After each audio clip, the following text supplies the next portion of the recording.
Welcome back, everyone, to Season 3 of Pandemonium, Session 19, as we join the crew mid-fight as they've been going up against the war band that took one of the gavels for them.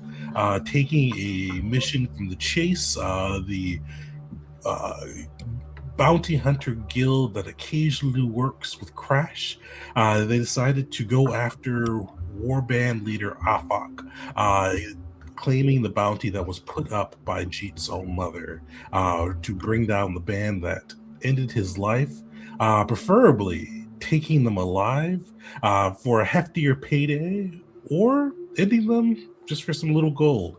Because from what the small message the chase leader was able to pass through, at least Lady Abe wanted to pass on some of her own clan vengeance for this slight against them. But the group is mid-battle with the warband, unleashing a lot of their resources. The satyr of Kosir that was gifted to them after their showing in Kosir's fight for peace in Eteria, unleashing one of the T-Rexes they gained after setting up a divine sanctuary. And so far, the fight has gone pretty well in their favor. Afak is bloodied and bleeding. The ogre smashers they brought along with them are looking worse for the wear. And even Kalthor, the flame killer, the one who dealt Jeet the final blow, is bloodied as well. The Cloud Giant's fairly healthy, but the other two have taken quite a beating. That is where we are going to pop back in. So we bring that back up on the map.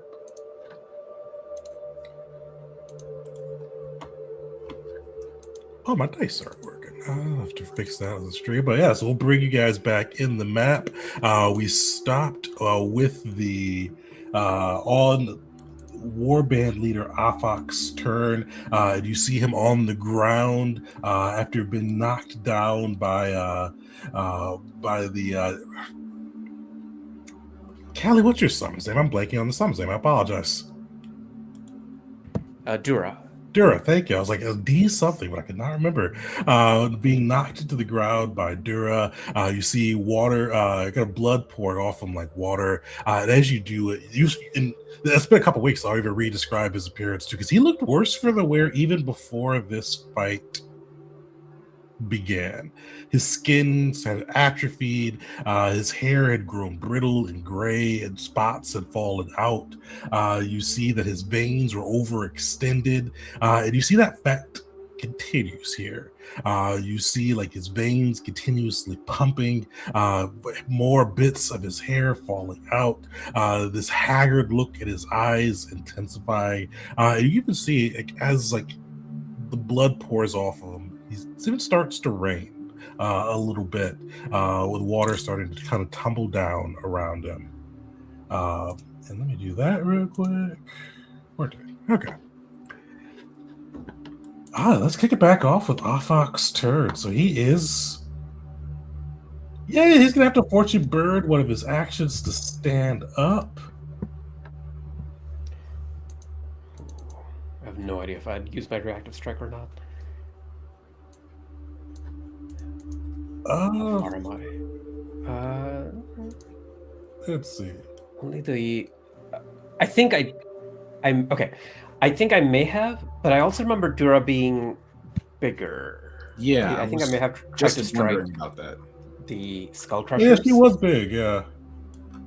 Yeah, so if you could get her cute size, that way I could have reached them. And I think I remember using my reactive strike on them when they moved up. Perfect. Yeah, feel free to throw the spell and give her that big thing again. Oh, yeah, true.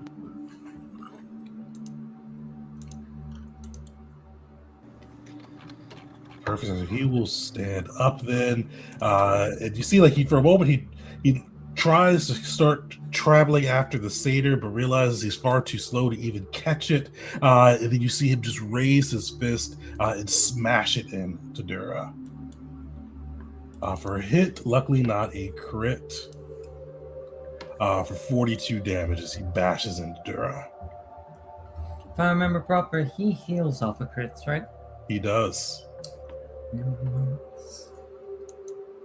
All right, the T-Rex is up. All right. I'm going through and figuring out HP reset, so I'm going through and kind of adding that up. I might just throw him at 30 for now. Oh, so actually, if you click on the token on there, he's at 10. Oh, cool. I'd like to put him at 30 though. There it is. Cool. Okay. The T-Rex just tries up to double its speed. Sorry, I haven't done this in a bit. He's gonna try. He's gonna try grabbing this cloud giant. I think if you do Jaws, you could do plus grab too. Yeah. Say that again. So if you bite him, you could do a grab afterwards with the same before the multi-attack penalty is applied. Okay. Oh, all right. That's right. So let's do a Jaws. Thank you. Nice, that'll hit. And that will.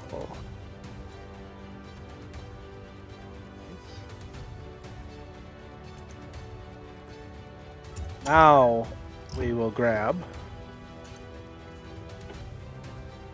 The T-Rex wasn't dead. No, the T-Rex is alive, right? Yeah. Okay. Sorry, that was me. I accidentally damaged it and it died. Oh, okay.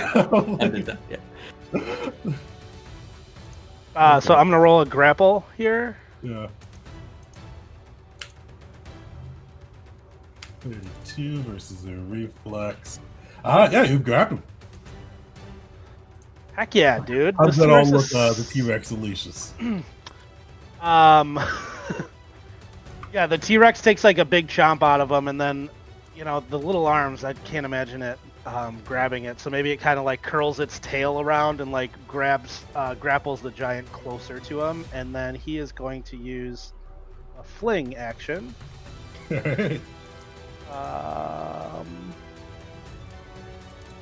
Which From the flare, from like bite into tail, grapple into fling, it just makes me think the T-Rex had just spun really fast. I like it.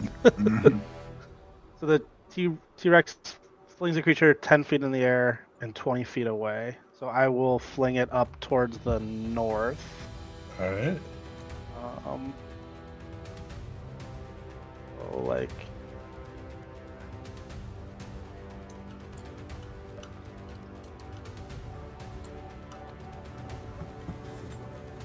That's my turn. See the cloud giant come crashing down. Do at least take a reflex saving through. It looks like the reflex is only if you throw it onto another creature. It just automatically takes falling damage, which should be 12 if it moves 25 feet. It's only 10 feet in the air. So 5. Right. Well, it says the creature falls 25 feet, which doesn't make sense. In the air, 10 that feet. you're right, but I think that might be adding the height of the T-Rex to it. Maybe? That's my To guess. be fair, it's also a giant though. Yeah, I'm gonna give it the 10 for this one. I like it. Yeah. so falling damage is half the distance falling. Yeah.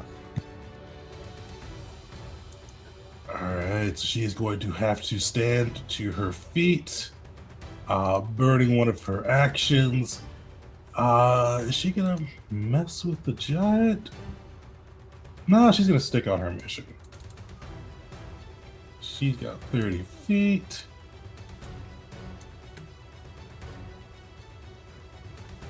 Oh, luckily the fling does come in handy on that side. Because she can't make it there and hurt him at the same time. Yeah, so she's just going to use both of her actions to get in range with this halfling. Or satyr, I should say. So you see her get to her feet, lugging her rancier, kind of spinning it around as she gets closer to the... Actually, hold on a second. Forgot that rancier has ridiculous range. Still too far. Yeah, so she does have to spend both of her actions to get in range. Alright, Calthor is up. You see kind of icicles burning around, or icicles burning against Agnijit's flaming Naginata in his hand. He is going to give this thing a good berth. He saw that hurt his buddy, so he's going to go around here. Pause for a moment. Lash out with the Naginata against the T-Rex. As you see him come through, swinging that Naginata and cutting across the T-Rex's flesh. Unfortunately, you see him able to cut in and put the T-Rex down. You see an explosion of flames as the blood leaks through the T-Rex for a moment. It starts to falter. And you start to see its body dissolve back into the grass. And you see the grass almost grow a bit taller in the area where its body was before. Briefly, I want to bring up, it's a good thing we didn't bring those criminal conscripts, because I don't think they'd live this far. Bring it though. The criminal conscripts. Oh yeah, I forgot that was one of your plans at first. Yeah, they would be dead at this point. I mean, Beshnet's doing all right. Beshnet's a warrior. The bearer of the gavel's burden. He built different. And then the satyr is up. Of course, All right. The first action will be to sustain the roaring applause, and then going to spend the next 2 actions to just keep running away, I think. So we'll get a reactive strike, but then speed, 35 speed. hits and luckily does not crit.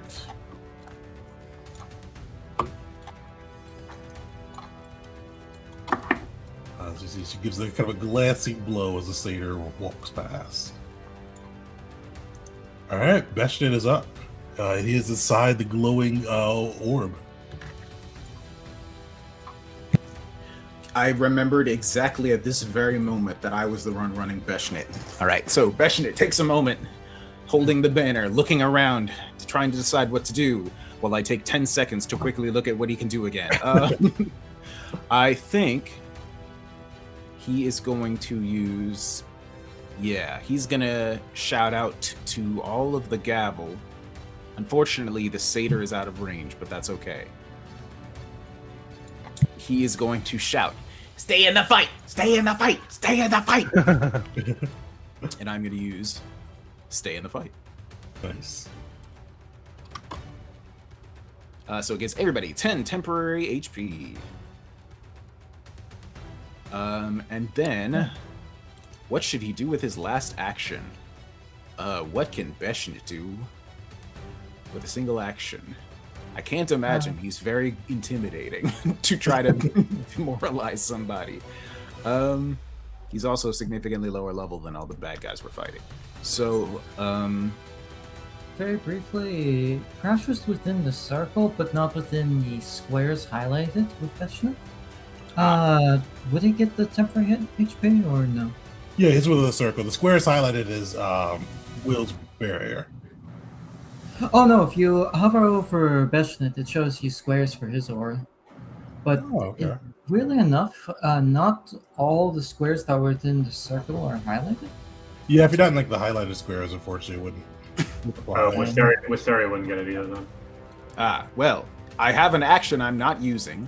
Do you think I could use that action to, before using Stay in the Fight, just move a couple of steps over? Yeah, definitely. All right, friendly game. So Beshnet is going to use his one action before shouting "Stay in the Fight" to move a couple of squares over. He's already not getting the satyr anyway. He's just going to move right over here. Thank you. The moment he starts moving in that direction, Calthor Callie says, "No, wait, you're getting into lightning range." Could he be 1 square above, or would that take Let me see. Belric Is out?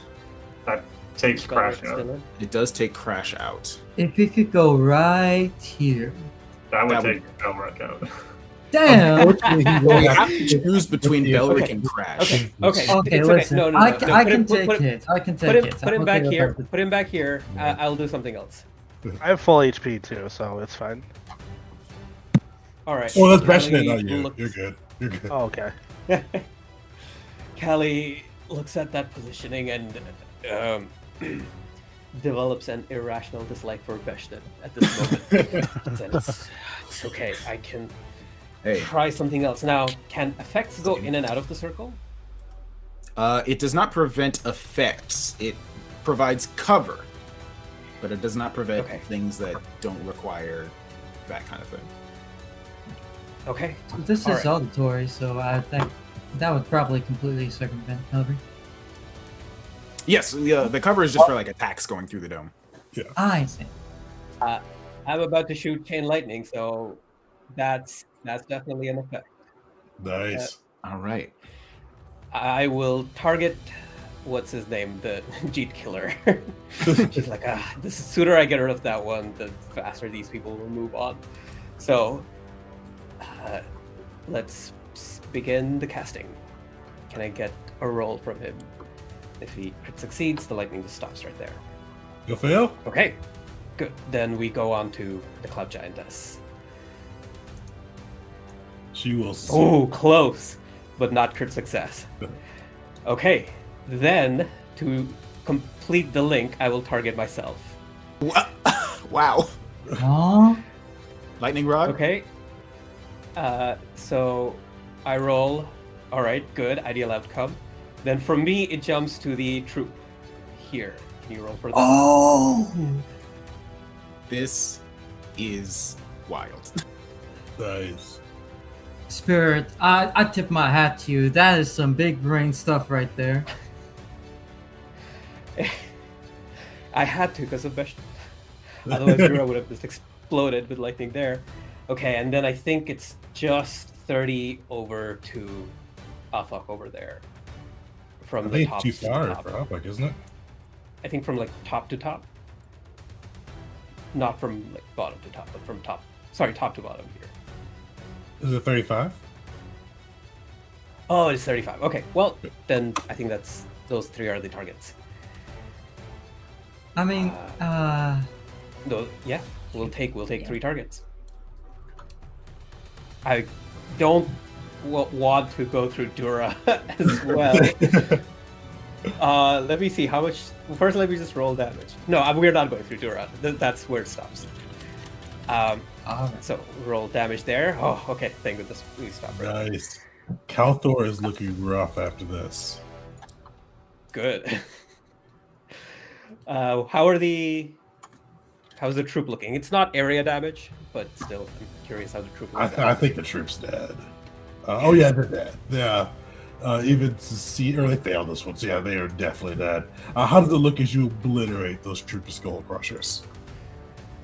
It's like lightning that's striking there, and then it comes to me, and then I do the whole Zuko redirecting lightning, but it's still going through my heart. And then it's the different, like it hits one troop member, and all the others rush to him to pull him out, and it just goes through all of them, and whoever's remaining disperses. Meanwhile, Dura, watching this, will act together to take a strike onto Afa.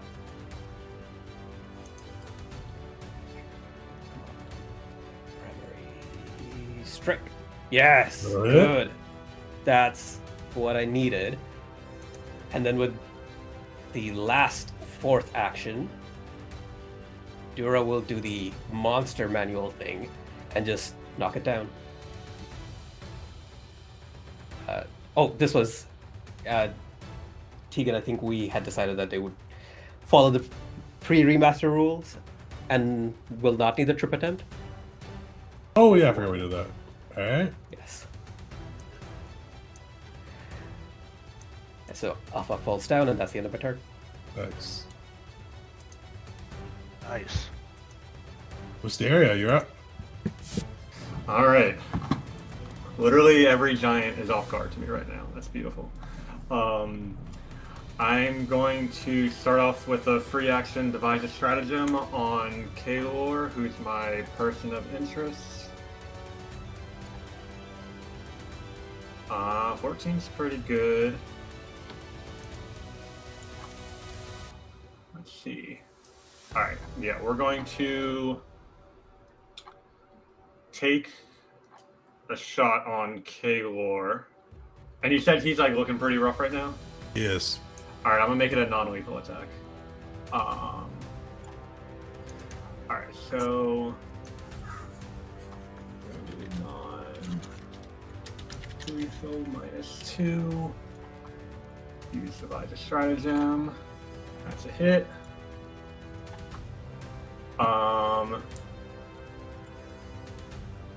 Oh, it actually should be a 36 because I critically succeeded on a recall knowledge last session against him.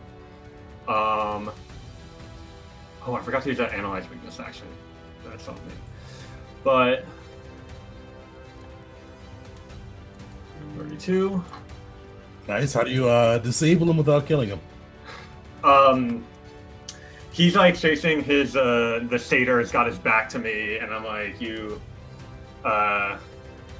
should have been watching all directions, and I fire an arrow that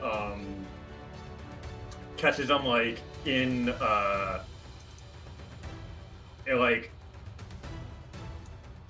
through the leg that collapses, and enough blood leaks out that he passes out from blood loss, but because of my medical knowledge, I'm sure it's not enough to kill him entirely. Nice. All right. Then I will. Let's see.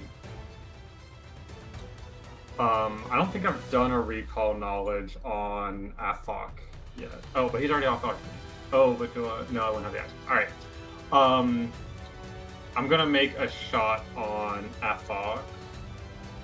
Have any other actions I want to spend here? I don't think so. I might just move. So we're gonna take that shot with multi-attack penalty, but he's prone, so I get sneak attack. Oof. We got our hero points, right? You did not. Oh, Not until the end of the combat. All right, my third action. Let's see.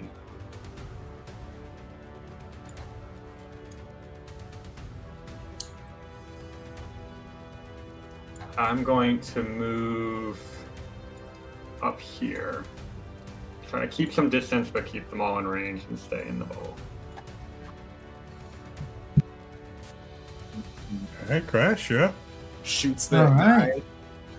guy. Sorry, I'm like role playing somebody else's character, but I'm like imagining like Wisteria shoots this guy, and she's like, "All right, I have 174 seconds until he bleeds out. 173, 172." Excellent. Alright, we are going to reload the Obsidian's Edge.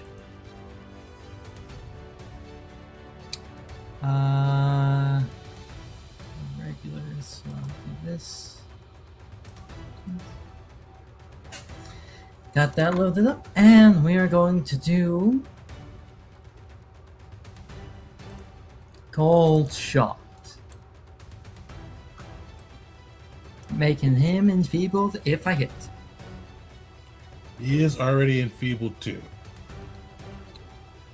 Shooting him in the legs if I hit. Alright. I can properly target him. Can I? I can. There we go. And swing. Nice. Off guard came in Yeah. handy. Oh, that included the acid damage for some reason. That shouldn't have been. So just minus the 2 or minus the 2. Minus the 2 and the persistent. There. So yeah, it's just the 31. The 6 fire damage and the 25 piercing. All right. Yeah, he's looking pretty hurt now. And in addition, for a little while, he's gonna have let's see here. Until the end of my next turn, he has a -10 penalty to speed, and that's about it. That'll be Crusher's turn. All right. Will, you're up. All right. Does anybody remember what that green aura in the bottom right corner is? Oh, there's a spell Cali cast. It was like plant something. Yeah. Flourishing flora, basically spike growth. Gotcha. All right. It's a difficult terrain, but nothing else. Got it.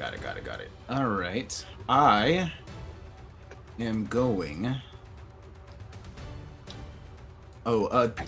Now, very quickly, let me check. What's the range on Bon Mo? It's 30 feet. Ugh. Too far away. All right. I am going to attempt to do battle with my nemesis, the one who almost killed me last time, the Cloud Giant. All right. I am going to cast at, I think, 4th rank. No, let's do 5th rank. Why not?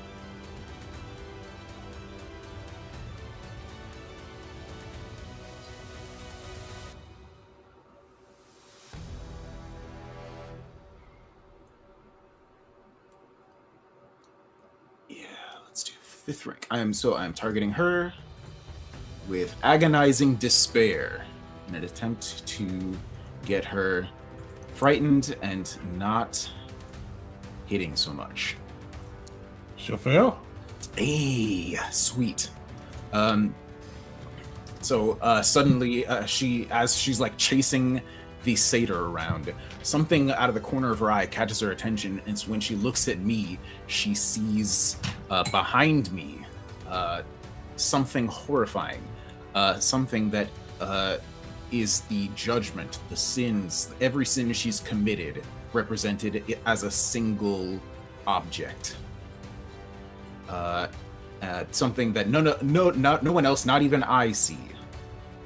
And then, with my last one action, I'm gonna cast one action heal on myself just to be safe, because I'm feeling a little antsy with this amount of health.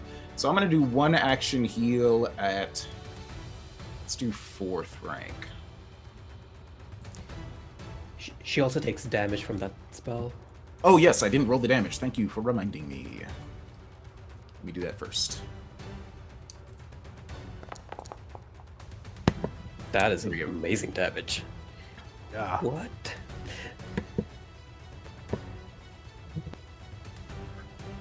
Alright, and she is frightened. How much is she frightened? It's been a long time since I actually looked at the spell. Frightened 2, awesome. Heck yeah. So Wisteria, go forth. And then yes, so let me roll my heal for myself. One action heal. I retrain the feat. That gives me a bonus against Oh, frightened. my bad, yes. I mean, it's still useful. It's a -2 to her AC. Mm-hmm. Heal on myself. That's good enough. Solid. All Alright. right. Alric, you're up. Okay. I'm assuming there's an obstruction between me and this cloud giant, right? With this thing. I wouldn't be able to, like, fire at it. Oh, no, you've been a fire at her. Oh, okay. You guys are kind of she'd have cover from you, but She's a giant. Yeah. Whatever it is. Oh, yeah. Okay. In that case, then, I am going to target her. That changes everything. Oops. I'm gonna move my hunt prey to her. I don't know if you can, like,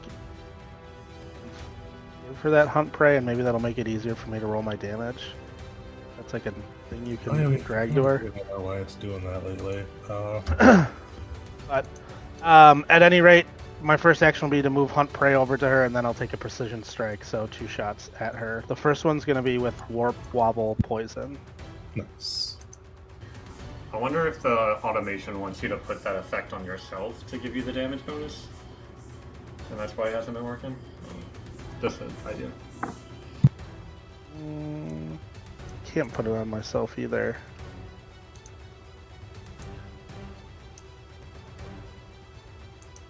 Oh, it's not a condition, it's a action. Weird. Okay. It was weird. At any rate, this will be my first shot, and it's gonna have the warp wobble poison. Nice. Frightened came in handy, so that'll hit. All right. Here is the damage. Oh no, actually, hold on. Yeah, I can't even. Oh, here. Now I can turn precision on. Perfect. And this damage roll. And then I also need to do warp wobble. So She will succeed.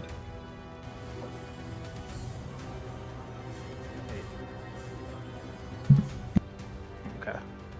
This isn't what I meant to use, but at any rate, cool. And then my second shot. Get advantage on your second attack. Nice. How do I get that? Oh, nice. Anything inspires Right. strategy. Let me roll it one more time. Alright, do it. Hitting. Great. And let me target. Easier. And precision's off. Great. She's looking hurt. Okay, and then with my final action, let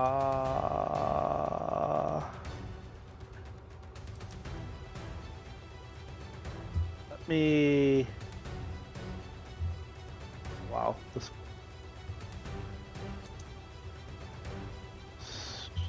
Sorry. Yeah, all good. Gordon's boon.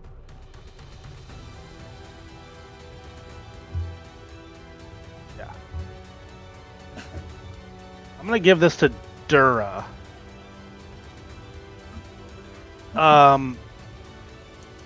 So yeah, I'll I'll yell like, "Go for one of its arms!" And yeah, and then you'll receive that, and then with red, I'm just gonna move red actually towards. I can move 60 feet, so I'm gonna move him up towards the cloud giant. Nice. That's my turn. Sorry to step away for a sec. Who is the Warden's Boon on? Dura. Okay, cool.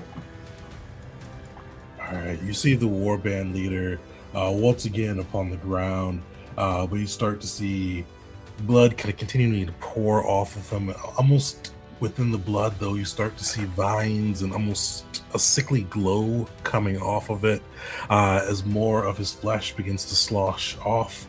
But he is, let me do that real quick. Okay. He is going to stand to his feet. Okay, that's going to be a reactive strike. All right. Target. I think it's targeting. Oh no, it wasn't targeting. But I think that hits. Unfortunately, that will not hit. Oh, okay, never mind. Even with the off guard from prone, right? Oh yeah, that would hit. Oh. When does that take effect? Does it take effect when they're standing or when they're stood? I think you've ruled previously that it's an interrupt. Okay, perfect. Because Yeah, like people's magic and spells haven't gone off yeah. on the hit.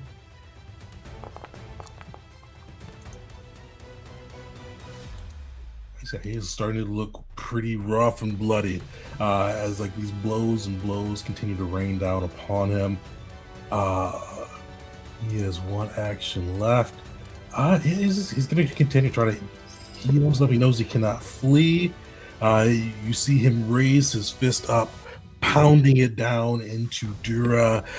You hear him plead out, "Goddesses, aid me!"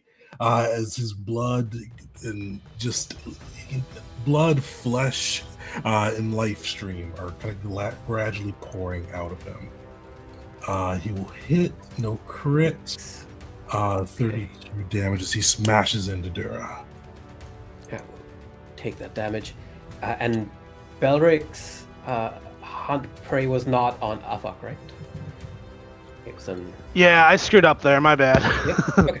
Cool. No worries on my side. Yeah. Whoops.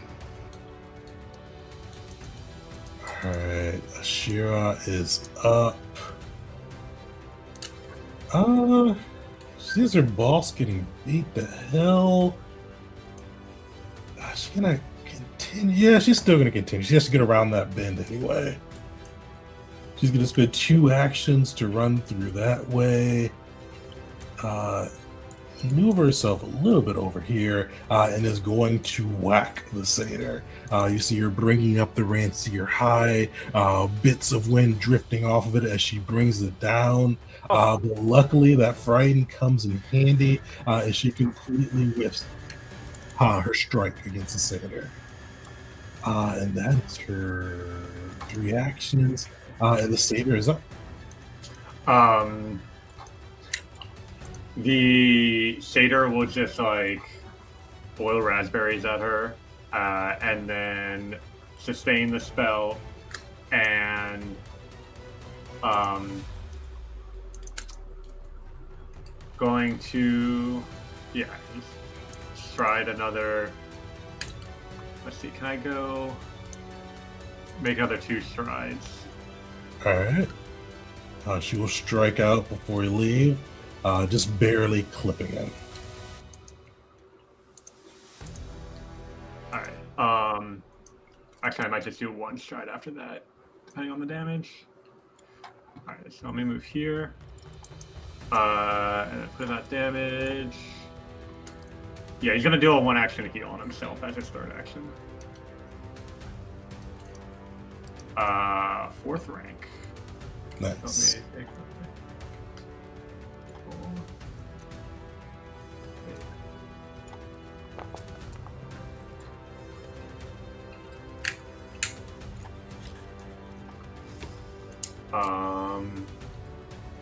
a turn. All right. Beshnit, you're up. Beshnit is always up. In his mind. Is he? In his own mind, at least. No, he's not. That's actually not even in his own mind. He...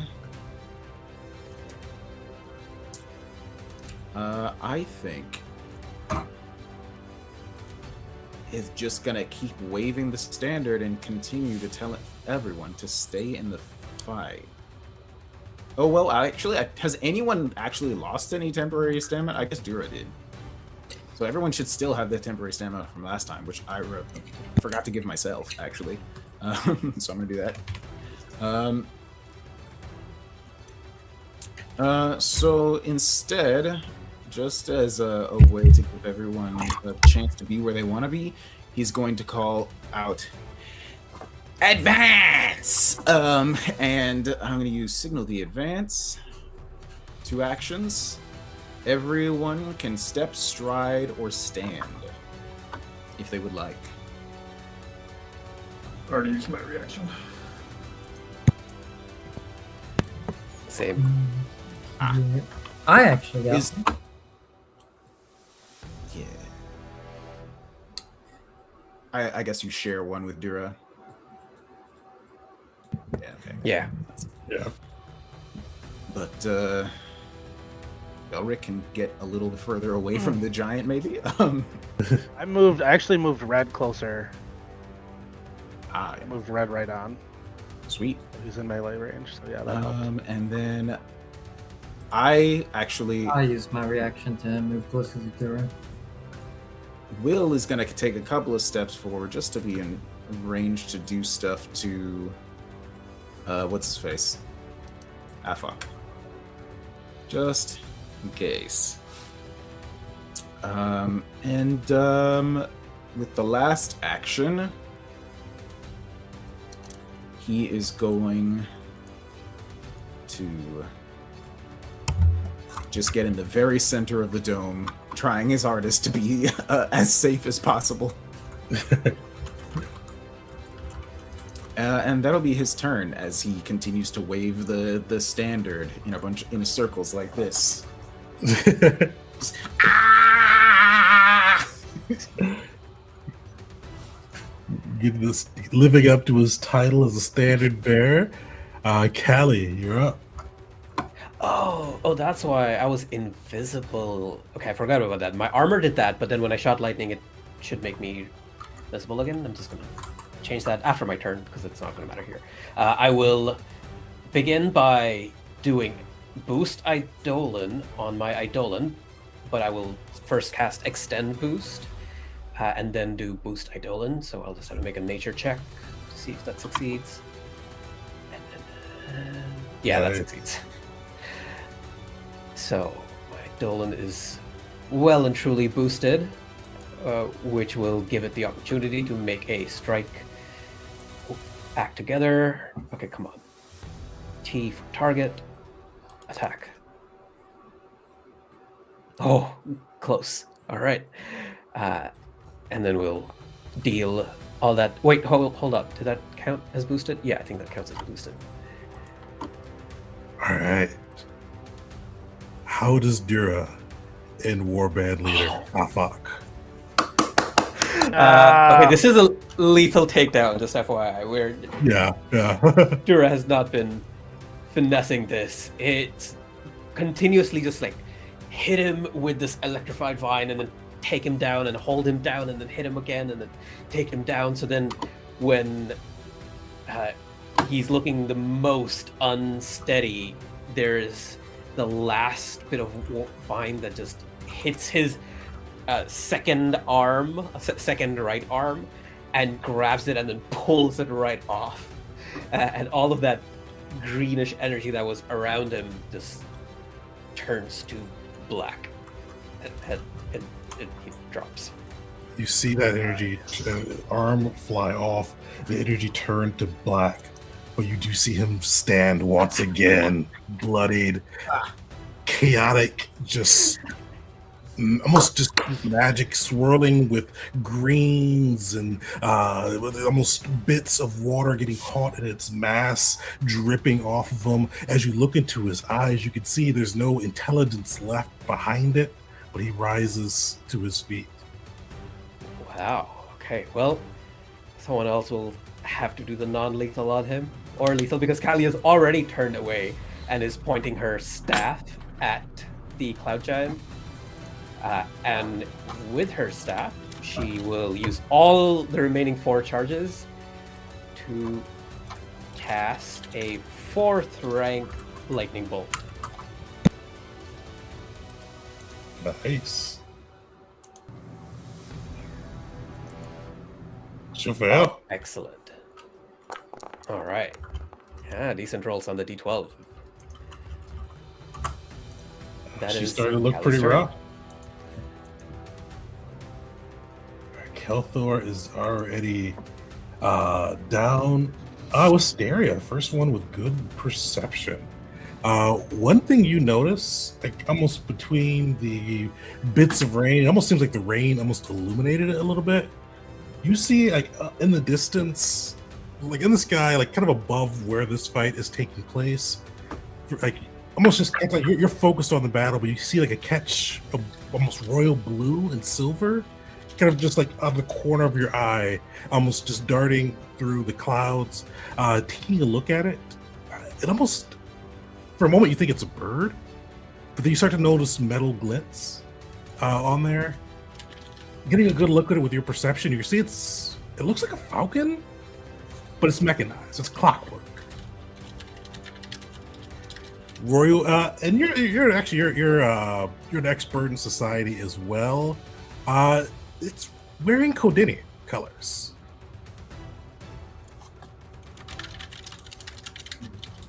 It just seems to be hovering into the air, almost flying like it would be a hawk or a falcon, but kind of like soaring through around the battlefield, just almost watching.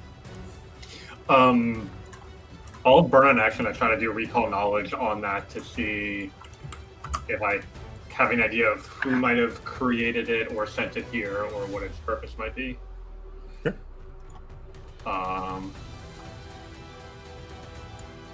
Master in crafting might come in use for once. Definitely, this is with between the colors as well as kind of the clockwork design. You can definitely tell this is Kingdom of Codinia work. They're one of outside of Mokulin and Dosen. They're one of the leaders in utilizing clockwork entities, especially within their military. You see that it is kind of designed in this intricate, but almost one of the things that catches your eye with it is how bright the colors are, with the keeping the royal blue and silver of Codinia on there, especially for something that seems to be made to scout or spy. You can see with its kind of its irises, its intention is to be able to see from a distance, to gather data and to report back. And you see as it's kind of hovering around the battlefield, kind of doing its laps, it is keenly watching the gavels of Avasara in this conflict. Not sure if that's a good thing or a bad thing for us, but I think I will let it continue to do its job. But one thing Wisteria would remember is Codinia did place a very hefty bounty on you after Will was forced to admit that you all stole the warship. Right, I forgot about that detail. Then, if it's within 240 feet, I'll try to shoot it down. Yeah, it's just about 120 feet up. All right, well, that's the range increment on my crossbow. And I succeeded on a recall knowledge check, so it's off guard to me, which is not my intention. But all right, so let me action shock, and then it's a -2 to its AC for the off guard. Nice, with the -2 that will correct. Cool. Hey, that's a number. Perfect. You place an arrow through this mechanical falcon, sending the clockwork construct crashing into the ground. You see it smash not too far from the battlefield, inert. All right, I'll make a mental note to go grab that after we finish up here. But then, just as an afterthought, my third attack will be a map attack to maybe try to kill Avok. Okay. Not going for the non-lethal? Do we get extra money from any of them being knocked out, or just Avok? Yeah, all of them have an extra fee attacked on for being non-lethally taken down. Yeah, I'm feeling pretty good about our condition. I'll go non-lethal with multi-attack penalty. Oof. Oh, it was a non-lethal that did it. Wow. Oh. I feel I forgot. responsible. Yeah, his AC is really high, but we'll be all right. I'm still at full health. All right, Crash, you're up. All right. We are going to put the obsidian edge into one hand, which is free action. Then we're gonna start blasting. Quick draw, non-lethal onto Avok. Let's see here with Indrukus. It wasn't. Okay, why wasn't it noted? Swargenerd. Alright, and let's do a strike. Nice. Nice. Let's see here. I didn't put on that's my bad. Does a 40 still hit? Yeah, you called the non-lethal out before, so that is good. That will hit. Got it. So, I'm not sure if the damage matters here, but still, damage. All right. How do you put Afak down for good? Alright, so non-lethal shot. Crash shoots him, gets up, and it's that Han Solo style draw where I got a wall behind me. I don't want to punch the wall. I almost did right there. Almost hit my knuckles. But he gets that draw, and it is a non-lethal just blast straight into the brain, missing every vital area in it, just a hole through the head. And even Crash was like, got that a little close to, and you see him kind of just drop the gun and look to another side of the battlefield after that one. Yeah, almost killed him with that. Perfect. I think you've got actions left. Yep, 2 actions left. Let's see here. 65 feet.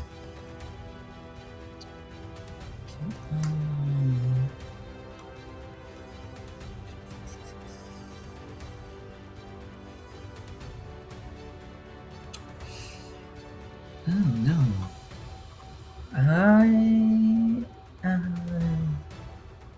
Oh no. I'm gonna be taking some penalties to this, regardless of what I do, because of how quick draw works. Quick draw is drawing then a strike, but because it's not a strike directly after the action, I cannot use something like automaton aim. Yeah. So, yeah. Still, we're going to quick draw. Mein Retort. Set that to have been dropped. And then, when was this not loaded? I set my guns to be loaded, why?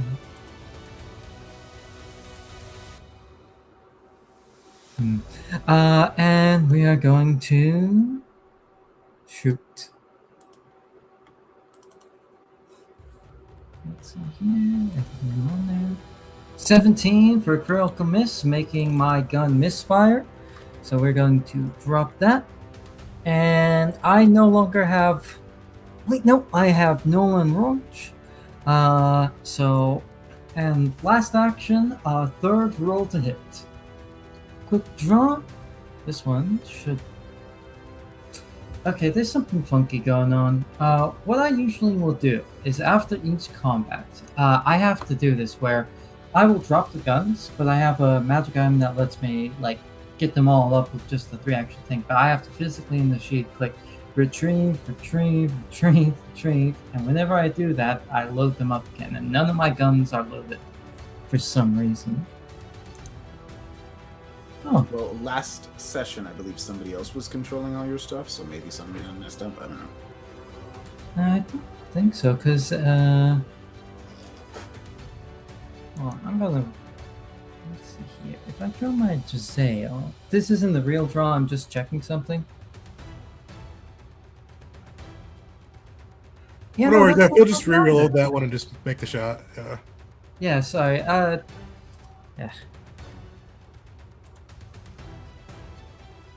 And then not a great to hit, but still possible. Critical miss, and we drop the gun. All right, you see bullets flying through the air. Will, you are up with one giant left on the battlefield. Briefly, the reason why I'm so annoyed at that is, meaning I have to go through every single one of my guns and reload them again. Mm-hmm. All right. I, unfortunately, by getting myself in position to attack Afok, I have made myself out of position to attack Ashira. So let me see. I am going to actually, rather than attack her, I am going to call upon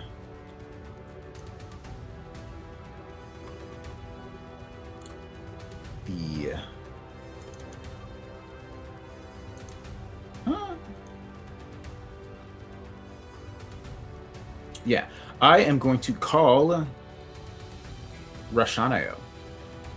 You see, Will looks up to the heavens, shouts Rashanael at the top of his lungs, and then another word that you immediately forget. And she is called to the battlefield in a bright burst of light and the sound of a sonic boom. Can I place her, or do you have to place her? Let's see. Cool. I think I'm actually going to have her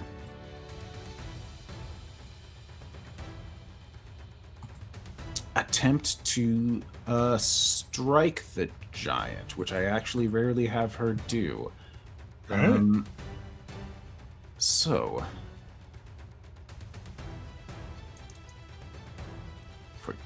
let me very quickly target her, and then I have to make a spell attack, which is up here. And I would like to make this one non-lethal just in case. It didn't let me modify the things. But does a 35 hit? A 35 will hit. Yeah, with this one being still a melee attack, I'll let this one go through non-lethal, even with it being a spell. Oh, I didn't even think of that. My bad. Cool. So let's roll damage for Rashanael as she brings down her sword made out of light. Nice. All right, that is 2 actions from me, and then I'm going to use my last action to just move over a little to get in a better position for next turn, hopefully. Unless she goes after the Cassader still, but who knows. But that'll be the end of my turn. All right, Belric, you're up. Is there a reason we're doing non-lethal? Get more money. Okay. Can arrows be non-lethal? They can be. So I'm gonna continue shooting at the cloud giant then, who is my wanted prey. How is she looking right now? She's pretty rough. Okay. So I'll do the non-lethal. So here's my first shot. I'm just gonna manually put in -2 circumstance.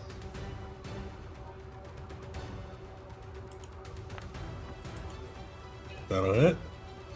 Okay.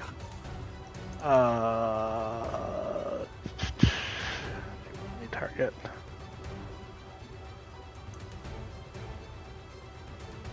I figured out what was, by the way, that happened to my guns. I can no longer load sling bullets into them, which is why I was using it as my munitions type beforehand. So it only lets me load my elemental ammunition. So it unloaded every bullet I had set before. Yeah, I don't think the guns do sling bullets. I think that's like the slings. So you have to find the other regular ammunition for it. But that will hit. How do you bring her down non-lethally, Bo? Where did Rashanael hit her with her golden sword? Where Using the flat as she came down from the sky, she hit her on the top of the head with the flat of her blade. Okay. Well, I'm not gonna shoot her in the head because that's not very non-lethal. I'll strike her in her leg and bring her down to a knee. So right, a very precise shot, in a right in her thigh area, and take her down to a knee. And is everyone down? Everybody is down. So you see her crash to the ground. You see those who had slain Nijirabe, Warband leader Afak, Kalthor the Flame Killer, along with Ashira the Cloud Giant, all at your mercy. And a Clockwork Falcon. Who's gonna Someone play Clockwork? I don't think anyone else even noticed that the Falcon. They just saw. Oh, Belric, yes, yeah. The Falconeer. Callie said, well, she doesn't say anything, but because she knows that there's very little time, like a few more rounds remaining for Dura while Dura's enlarged, Dura will immediately go over and start moving this body over to this wagon. Yes, we totally planned to have to carry 3 giants back to our camp, so that's exactly why we brought these wagons. It was all part of the plan. From the beginning. Brilliant.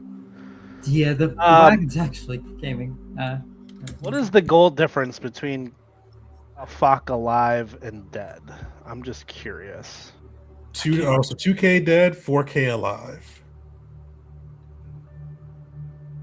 Ashira was 1K dead, 3K alive, and then Kalthor was 2.5K dead, 5K alive. I mean, if we bring 2 of the giants in alive and 1 dead, I don't know. Is Belric about to make a rash decision? Well, Afak was the one that killed Jeet, yeah? Well, he's the one that did most of the damage to Jeep, but Kalthor was actually the one that took the final blow. Oh, okay. The one moving the Naginata. Okay. Yeah, I would just say like as like we're loading them up, like I would just be kind of like really giving a stink eye at sorry, I keep forgetting his name. What is it? Kalthor. Ice giant.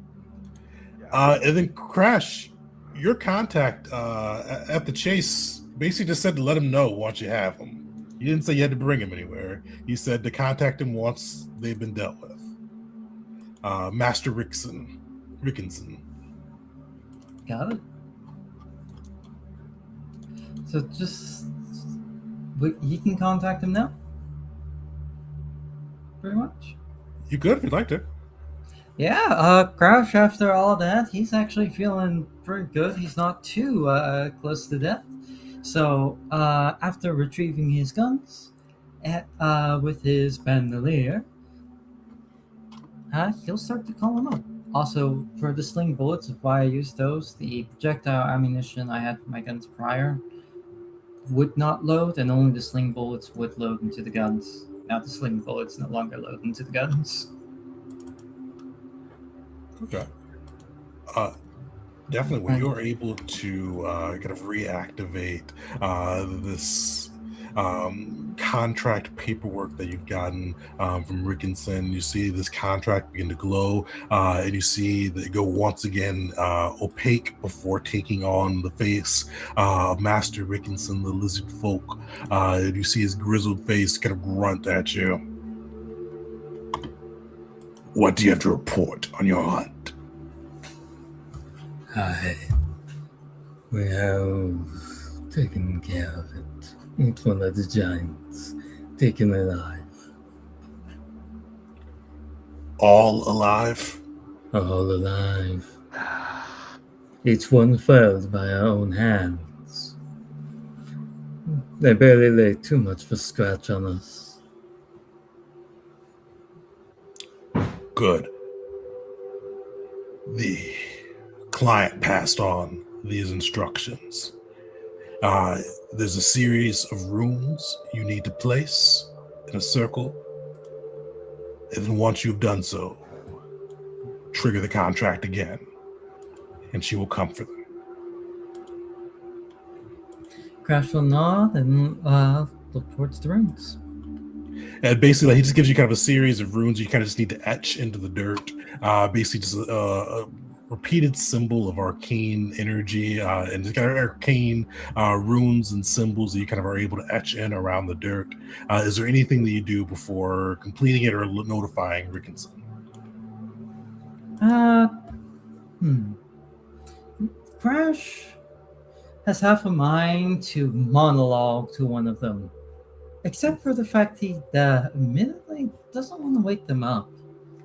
He feels that he's done his part, and now he knows truly, like, he has nothing on a mother's wrath.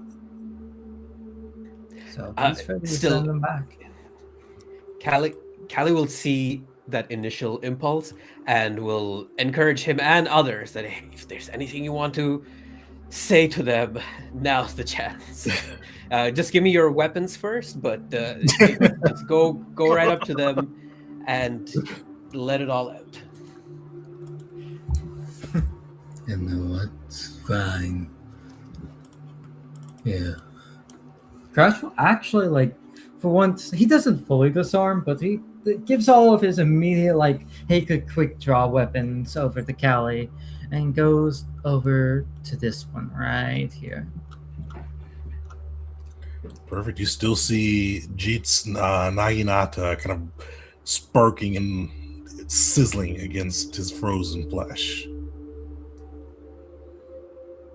You awake with your meager strength you have left. Awake enough to hear my words. This land is our home. Your kin will look up to the gods like you did today. Look up and pray. But all they'll find is they're looking up the barrel of a gun. We'll give ye no quarter, no mercy. Take it to the grave.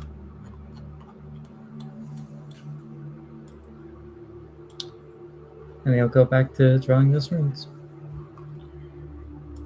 You see, for the brief moment, Kalthor was able to maintain that consciousness. You see a bit of both panic, but also indignation, especially as you called it your land. But quickly, his wounds mounted back up, and he faded into unconsciousness.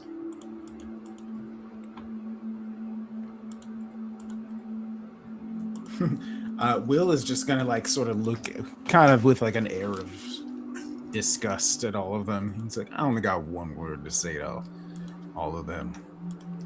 And the one, and he say one word.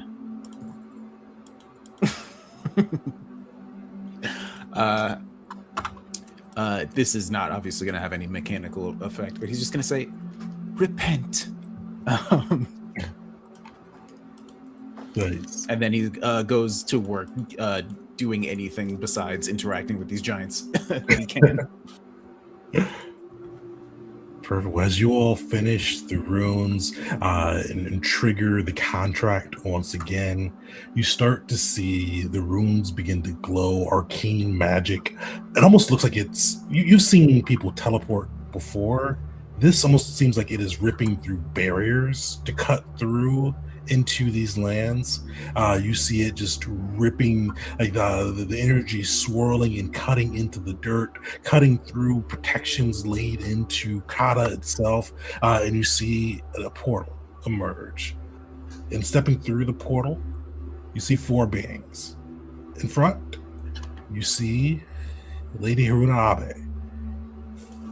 Eyes bloodshot, face in a scowl, flanked on all three sides by knights or by warriors wearing the black and gold of Ateria. Just shields raised, spears up, just looking menacingly as the four emerge through the portal. You see that she first catches eyes of Kalthor's body, but then looks and sees Gavel's. And her face wasn't happy before. It was in a scowl before, but fury erupts in her eyes, and she spits and she says, "It had to be fucking you. I can't be rid of you. You've taken my son. You take my time as well."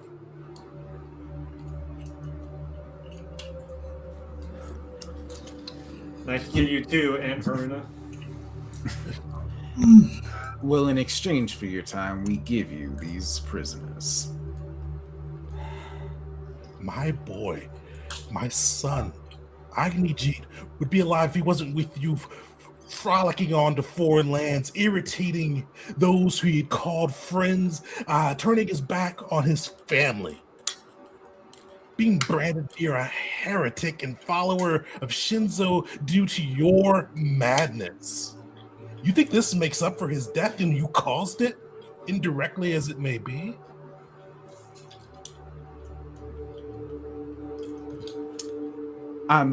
We make no attempt to pretend that this will replace your son or offer any sort of forgiveness. We did this for our own purposes. Although, I do hope that it does give you some comfort, milady. There'll be comfort in vengeance. And you see her look at the bodies and kind of gesture to two of the guards at her side. And you see they start to go. And even though they are regular human sized, you see that each one of these are able to grab out, kind of sling their shield to their back within one arm, start to drag these giants through the gap. He looks back at the gavels and say, "Vengeance will satisfy me, and it will not be short. It will have to be enough. It is all that I have left." And she goes, you can see her like almost start to turn to leave, and she's kind of like almost flicks her head back in a slight bit of annoyance, but you do see her reach into kind of a pocket within her robes, and you see her grab a sack of coins, and she drops it to the ground, and she goes, "Well, your payment is here. I'm of Clan Abe. I would never cheat you out of your money, no matter what I feel you may have done. I pushed for the prince to allow you to leave in exile, but if you set foot on Eteria, death will follow." And she starts to turn to make her way back through the portal. Baron Royce has constructed a memorial for Jeet. I hope you can visit it one day. You see she pauses for just a brief moment, kind of looking back. You do see like still like bitter anger on her eyes, but you do see a bit of tears forming, and then you see her fist clench and then almost start to like almost a clenched walk towards the portal as she starts to make her way back. Briefly, I gotta say, Crash and Callie's gotta look like the kids that just visited a friend's house and heard their parents arguing. Because Crash had no idea that there was bad blood between like Jeet's mom and the Gavels. Not a clue.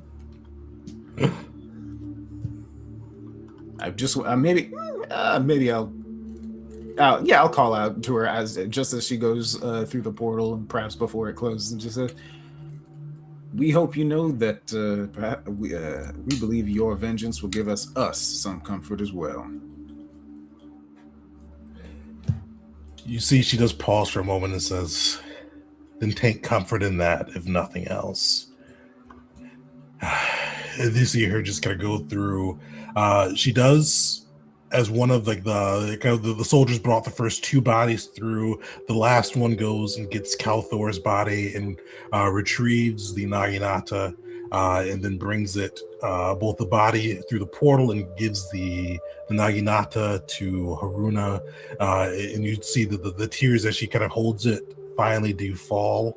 And she does ask one question, like partway through the portal. She looks back. I've been told he had an honorable death, that he faced it as a true flamekeeper would. It's like almost, you hear the question in her voice, but she doesn't she trails off at that point. Of course. Agnijit Abe would have it no other way. Several of us standing before you were saved by his heroism. Crash wouldn't speak. He'd just kind of, his eye would trail down to the handprint on his own chest. You see kind of the tears flowing pretty freely and her gripping like really gripping, like white knuckling the Naginata, kind of contrasting very strangely against her more kind of not royal but more elaborate dress.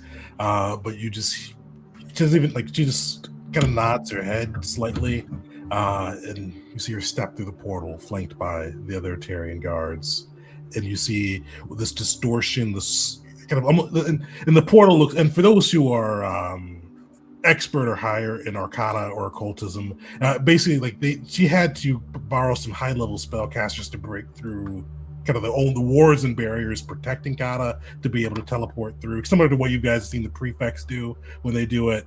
And you see it collapse eventually as the last guard goes through, in the battlefield now an eerie quiet, with a sack of coins worth, how much is that all together? A sack of coins worth 12K. 12K on the ground. It's probably a chest of coins at that point. Yeah. Crash is just going again wordlessly. Look at the party like, what did you do? Like, He how took the sun from her. That's Understood. Perfect. For there, we'll take a quick 10-minute or 5-minute break. Come back at 9, and we'll dive into the last bit of the session for today. So I'll see you guys about 5 minutes. That's 2,400 gold for.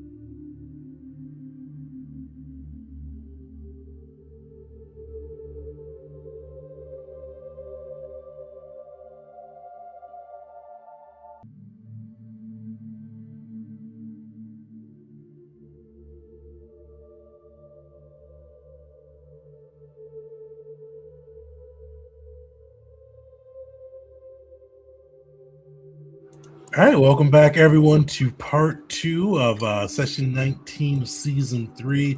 The Gavels have just taken down Warband Afak, as well as the Kelthar, the Flame Killer, and avenged Agnijit Abe.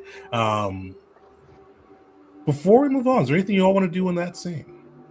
After Haruna Abe has just departed through the portal, kind of a bit of a stark silence on the battlefield now. Anything else you all want to do? Wisteria's definitely going to grab that Clockwork Falcon and package it away to study more during downtime. Definitely, you can go towards the Clockwork Falcon, but that'll actually be another story beat. So as you head towards the Clockwork Falcon, you notice two things, especially as you get closer to it. You see almost kind of rolled into one of its feathers, metallic-looking feathers. You see a parchment. But also on that, kind of on the other side of the other wing, you see a pretty eclectic swirl of arcane runes. What do you do?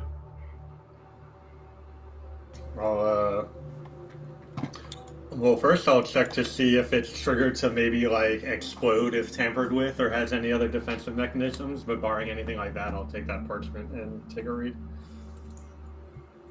Give me a recall knowledge check.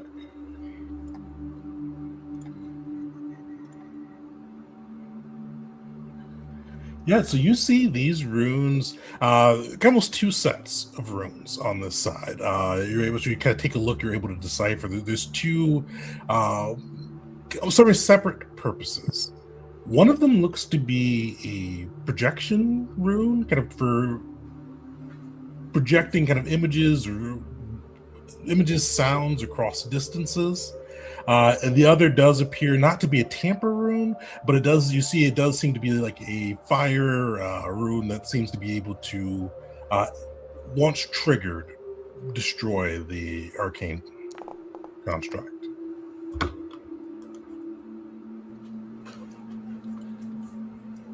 All right, I'll let everyone know.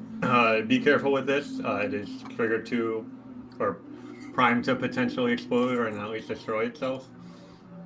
That's gonna perk up Crash's ears, and he's going to turn and start going to Hysteria.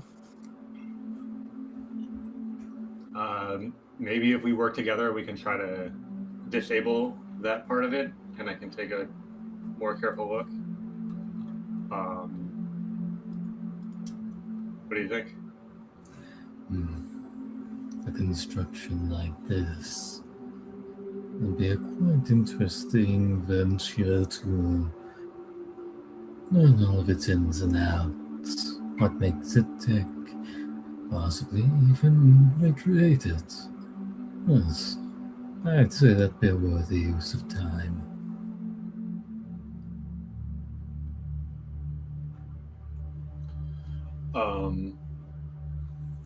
As long as it doesn't destroy itself first. So I will start trying to see if I can find a way to kind of carefully disable those runes that are sort of primed to create fire. Perfect. So as you start to kind of move towards the fire runes, you do see the other projection runes begin to glow, and you see a small, almost a miniaturized version of a man kind of appear out of them. This man has graying black hair, deep brown skin. One of his eyes appears to have been replaced by cybernetics, but he is wearing intricate blue robes, blue and silver, and you see the Codinian falcon emblazoned on his right side, along with the Codinian mare, kind of a black mare, emblazoned on the other. And you do see he gives almost a theatrical style bow as he looks over out at you all, definitely without a hint of reverence as he does so. And he looks out kind of through this and he goes, 6 days, 19 hours, and 15 minutes. That's an acceptable amount of time for this experiment. Was wondering if we would ever get caught, but I was hoping to catch the end of that battle. It appears you did emerge victorious over those giant vermin. Interesting. Waste of data, but still worth cataloging. And who might you be? Oh, I am the exalted, sovereign scientist of Codinia. But you may call me this exalted scientist of Codinia, Javier. I'm not going to do that.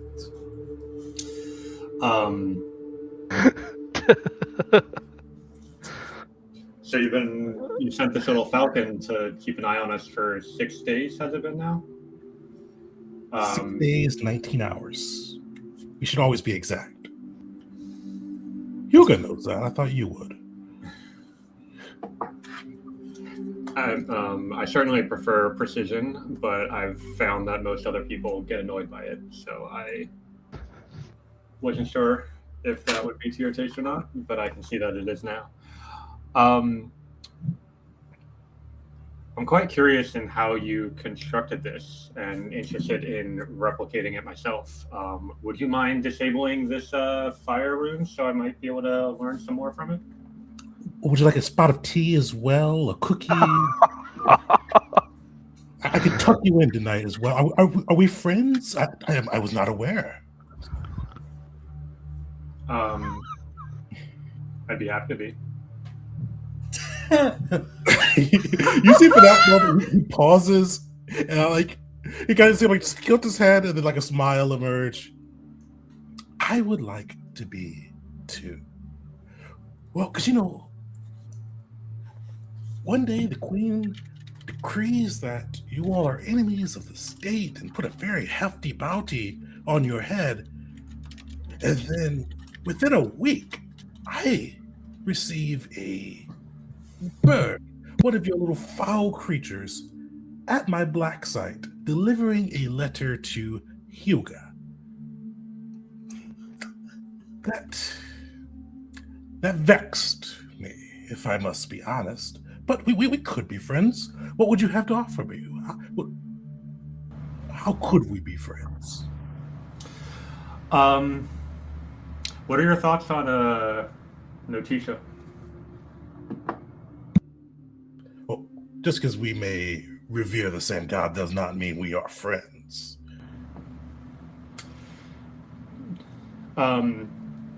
Well, I assume the scientists of yours, like yourself, would have some level of respect for her. So I hope it might lead to some friendship if you were to learn that everything we've done that has caused some consternation from the Queen has been directly requested of us by Notisha herself. We have no quarrel with Codinia or her queen, but when Notisha asks something of me, I'll do it. And if there's anything I can do to make up for the harm it's caused you so that we might continue to be friends in the future, barring anything that would upset Notisha, please let me know. Oh, I'm glad to hear you say that. Because yes, you did harm me. You know that highly classified airship plans with that experimental generator that was not supposed to be used by anybody but Codinian soldiers and the royal blood. I designed that. I spent hours laboring over that, and to hear some mothballed group of plucky thieves comes through and steals it and then just gives it away was, as I said, quite vexing. But as I said, I petitioned the Queen to deal with you lot versus just sending more bounty hunters because I think we can be friends. Because as you plucky go little thieves, you seem like you're capable of doing things, and why burn a capable resource when you can co-opt it, right? That's music to my ears. So, what would you have us do? Oh, nothing yet, but if you see one of my birdies and you shoot it down again, I'll send a mech your way. But for now, they're going to watch you. Capiche? I do have one other question. Prior to our operation, if Notisha had asked you to share those airship plans with the rest of the world, would you have done so? Oh no, I said I revere your goddess. I do not worship your goddess. Knowledge is a sake for its own benefit, but knowledge shouldn't be squandered with those that are not worthy of it. You wouldn't know what I mean. You're right. I'm looking forward to picking apart whatever mech you send our way. Oh, you're doing the fun way? I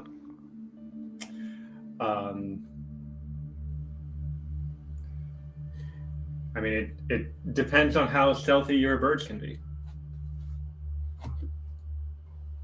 So you're going to shoot down my next bird? Have I heard you right upon that? Just the crash behind Wisteria pumping the shotgun. She'll kind of turn to the rest of the gavel and say, what do you think?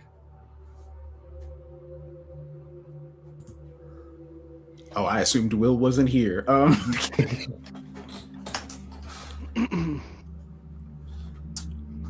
You know what I've said about my elements and the quotidian naturally.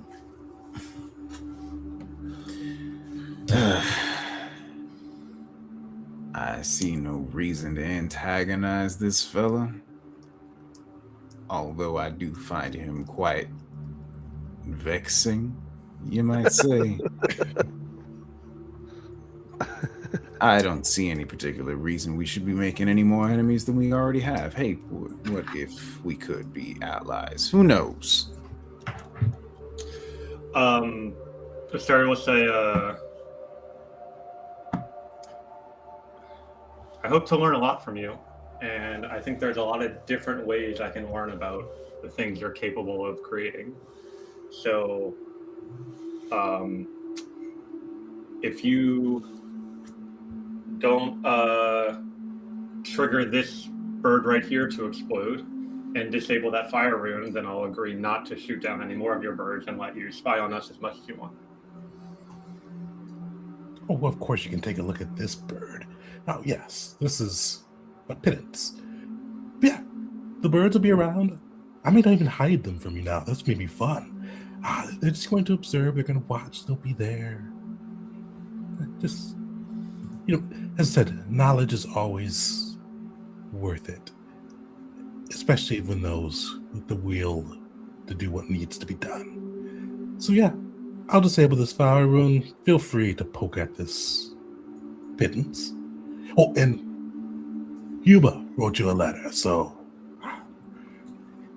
feel free to read it. But we'll be seeing a lot of each other.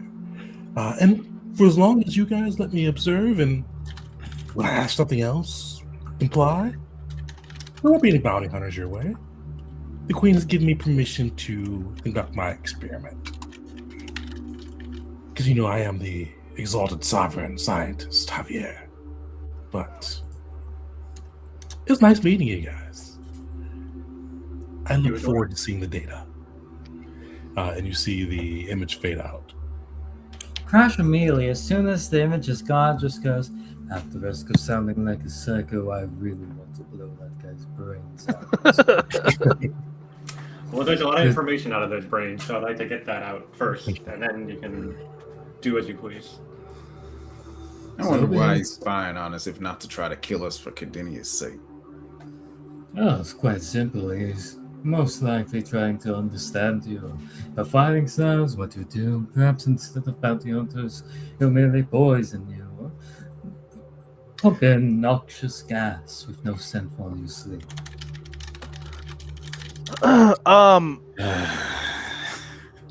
Remind me, who's Queen Huga? Oh no! So the Queen isn't Huba. Huba's Wisteria's friend, a kobold scientist who created my crossbow. Yeah, and who Wisteria talks to the bird with the letter.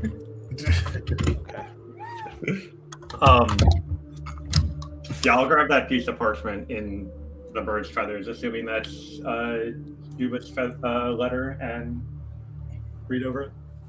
Yeah, so you do see a message from Huba. You see two kind of like almost written, a message, and then utilizing kind of your own knowledge and seeing kind of some of the old type of like thefts and endeavors you guys are taking, just kind of reading between the lines and some of the hidden messages he's put in there. But with the real message you see, Wisteria, I'm glad to hear that you are well. Unfortunately, I am not able to speak upon my projects that I've done within the Queen's name, but they are not happy with you here. Know that you will always be my friend, but be careful. And hidden within the kind of the message, kind of lining up some of the spaces, some of the dots on certain eyes, the way certain swirls are written upon the signature, you're able to piece together kind of a codex within there, and it just says, "Beware the scientist."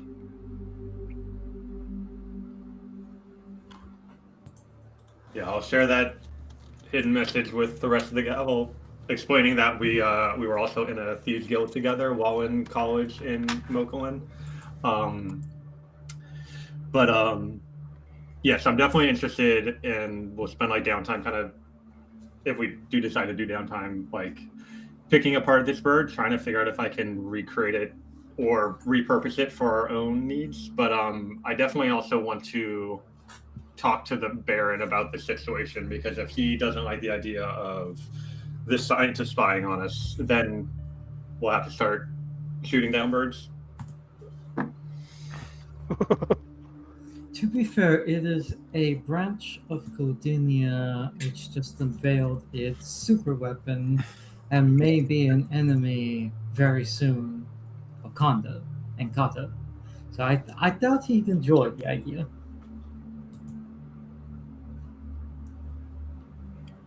Perfect. With that, there's probably nothing left on the battlefield. You all are able to, or is there anything else you all want to talk about before making your way back to the city of Kanda? Oh, sorry, the city of Krenta.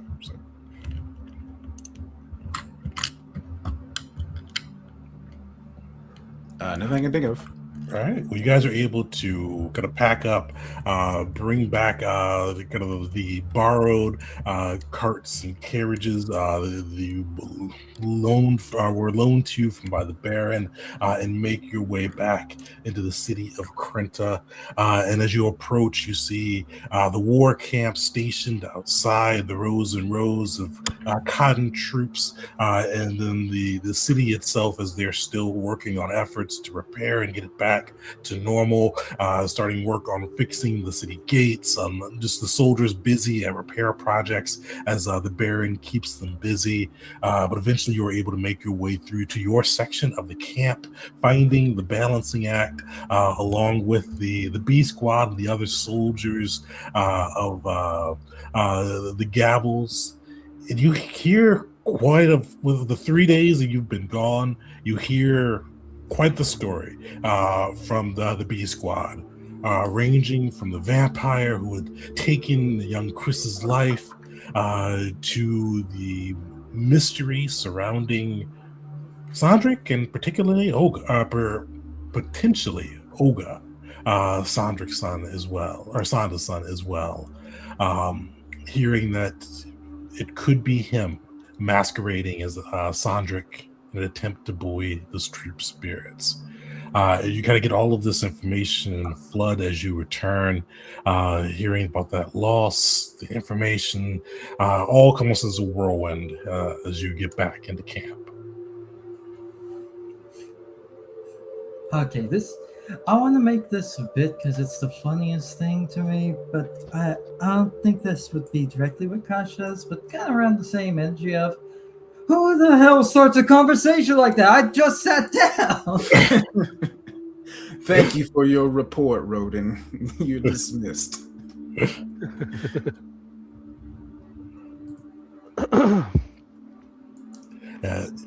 You will see Ostin kind of like bring you guys into kind of the officers' quarters within the gavel or within the balancing act. And you'll see him kind of with a little bit of a weary look on his face go, before we dive into the rest, my friends, I must hear, you avenged Agni Jeet, right? That we did. Even though we lost another, it is still a good piece of good news.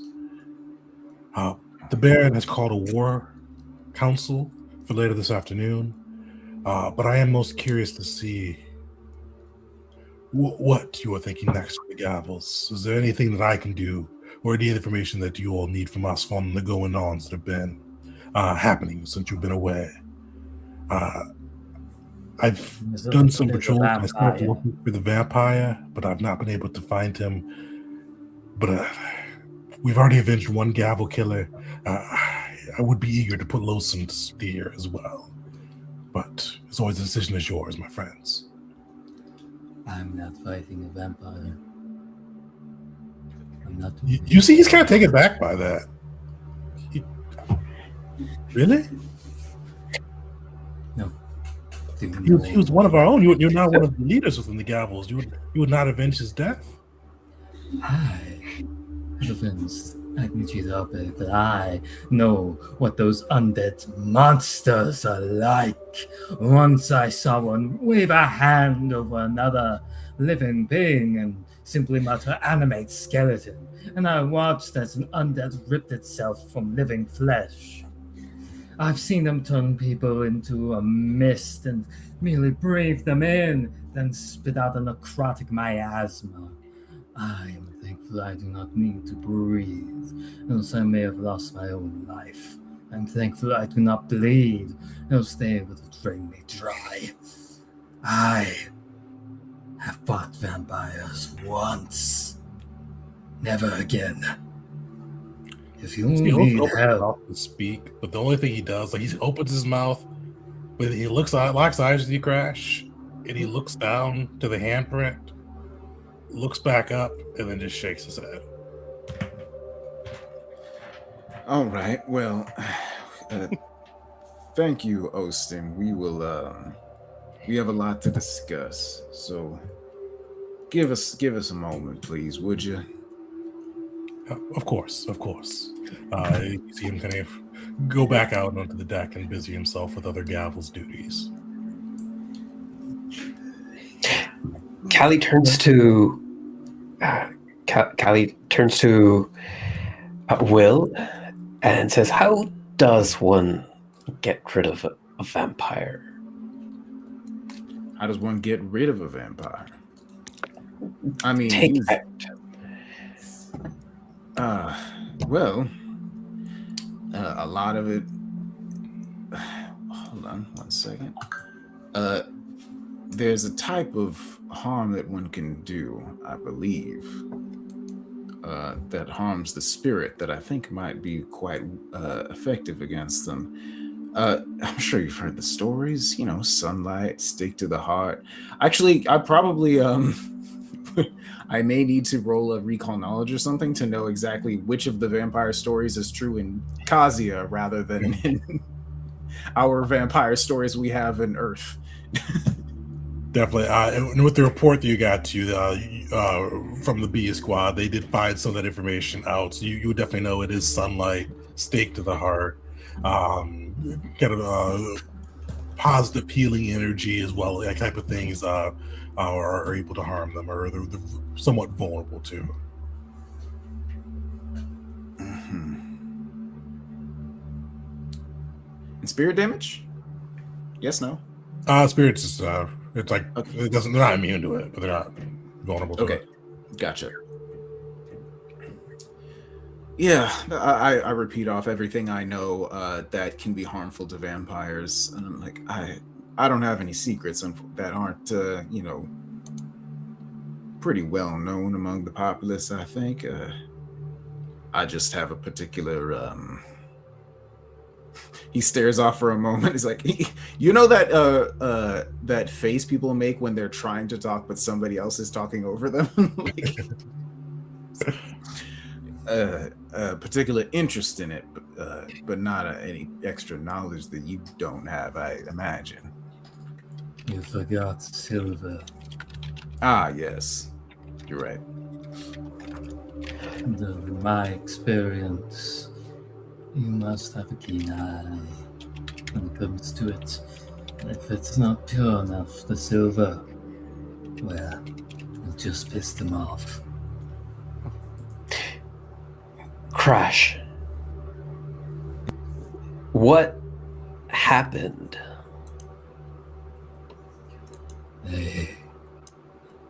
They hired me on.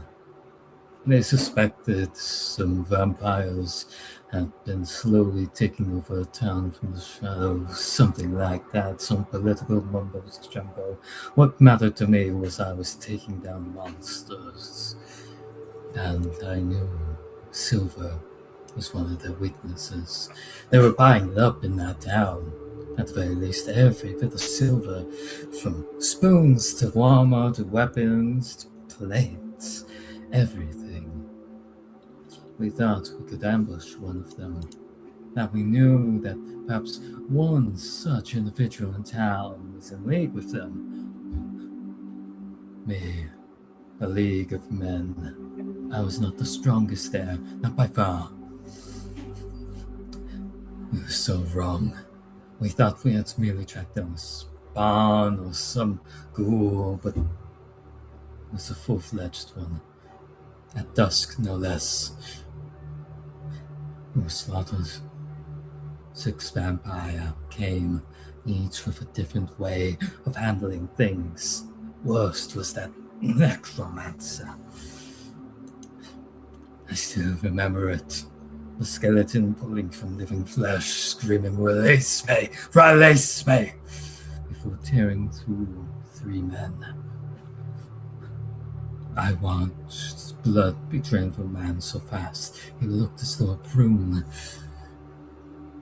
A vampire, one that was more brawn than brain, more beast than man, some grisly experiment, came to me, ripped me in half, tore off my legs, and caved in my chest. If I were flesh like you, blood like you, I would be dead. But those limbs had been replaced before. And much of my internals, it was enough for me to survive, to crawl away once the madness was done, once the mist had cleared, once those carrion things had left, and the master's eyes were not their own anymore. Vampires! Vampires! We do not fuck with vampires! Burn down wherever it was! We can rebuild, salt the earth, but we will not fight those. Whatever our strength will be. She will go over to Crash and try and put her arm around him comfortingly, if he'll allow it. It sounds like something no one should have to witness, and I'm so sorry you had to see that. What you went through, it sounds like the B Squad has suffered through a fragment of that.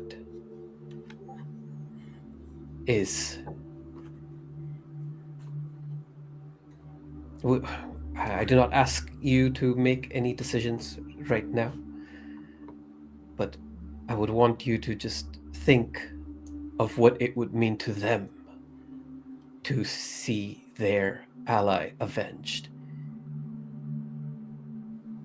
What a gift it would be from you. Courage, Crash.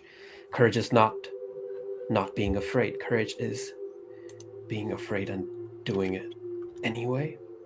And this time, you will have the numbers on your side. You will have all of us. Crash wouldn't say anything. His monocular eye just looking at you, but there'd be a subtle nod. It just takes some time to think, and it just finds a seat and kind of just... You see, it's his hand that goes first, a little shakily to find it, and he just sits down to think, to contemplate.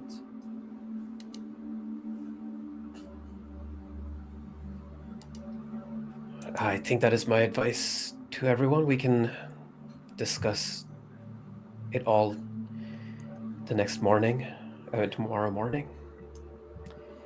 I mean, I don't even know who this Oga is, so, we'll just have to figure it out. Wisteria, could you fill me in after the meeting? Oh, yeah, I can remind you where they were in the notes that you should have read. Right.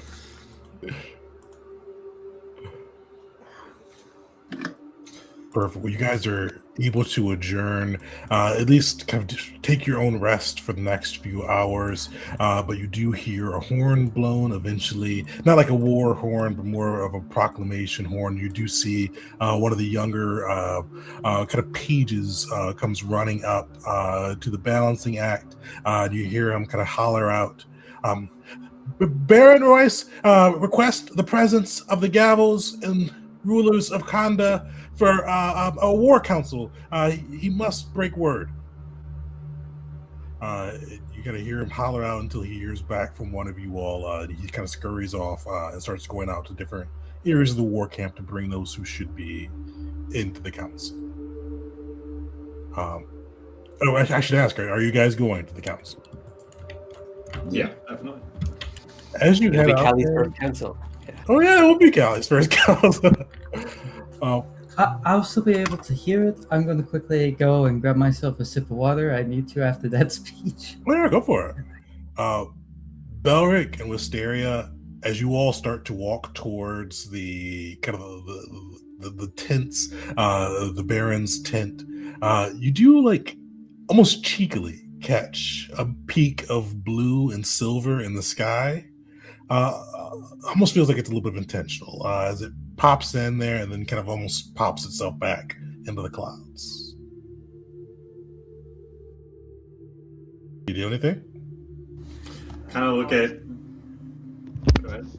Yeah, I would like kind of like nudge Wisteria and be like, do you want me to strike it down? I'd like to get the Baron's opinion on the matter first. I can only wonder if he sent another one here that quickly, or there's multiple already in the area.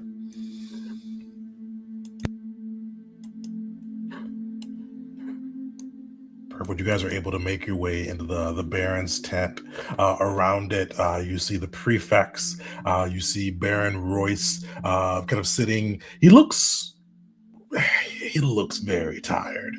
His eyes are bloodshot. It looks like he's not had a good night's sleep in some time, but he's still razor focused, kind of his same stoic, stern expression upon his face. And he does give you, even though it looks tired, a warm nod of greeting as you all come in.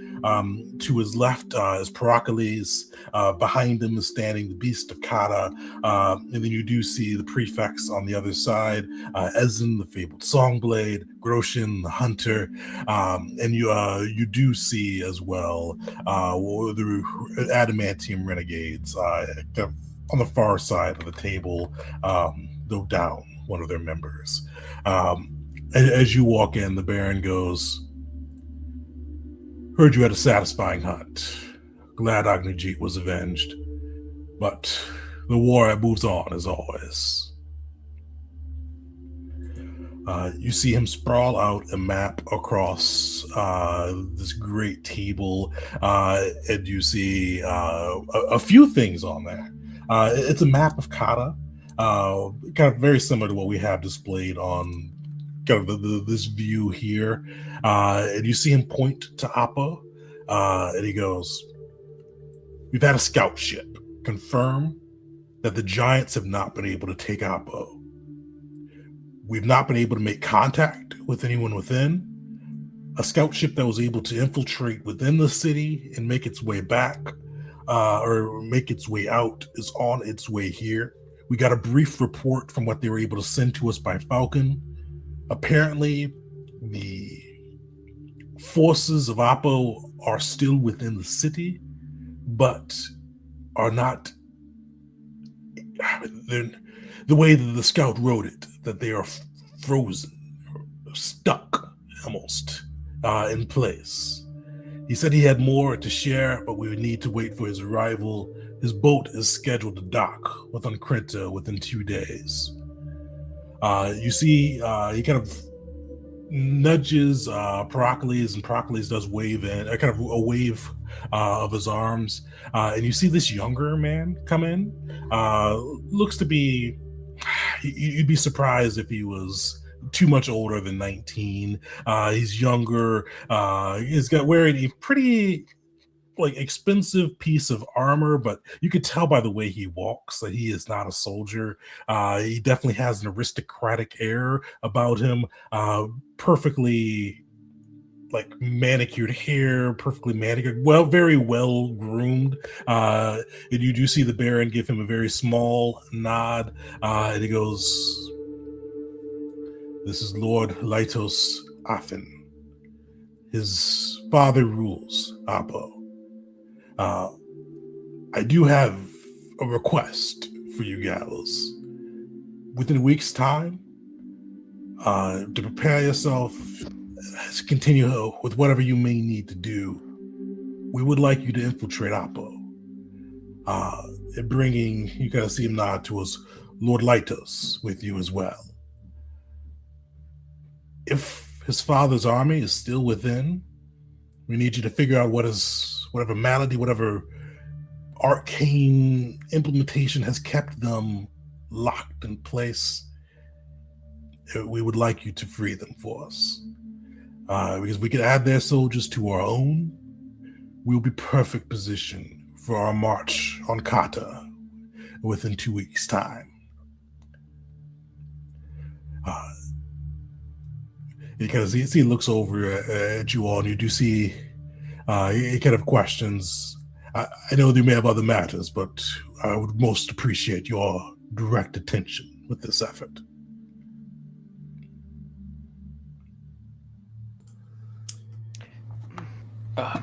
Okay. Do we...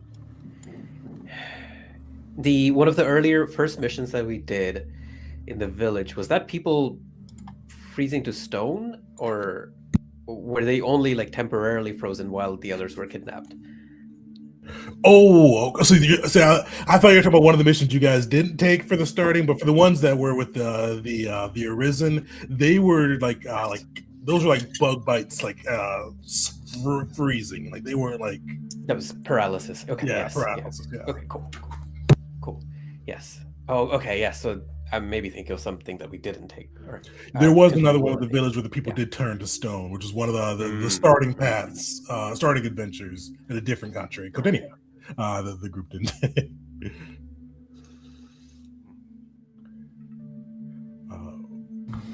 The Baron looks out at the crew.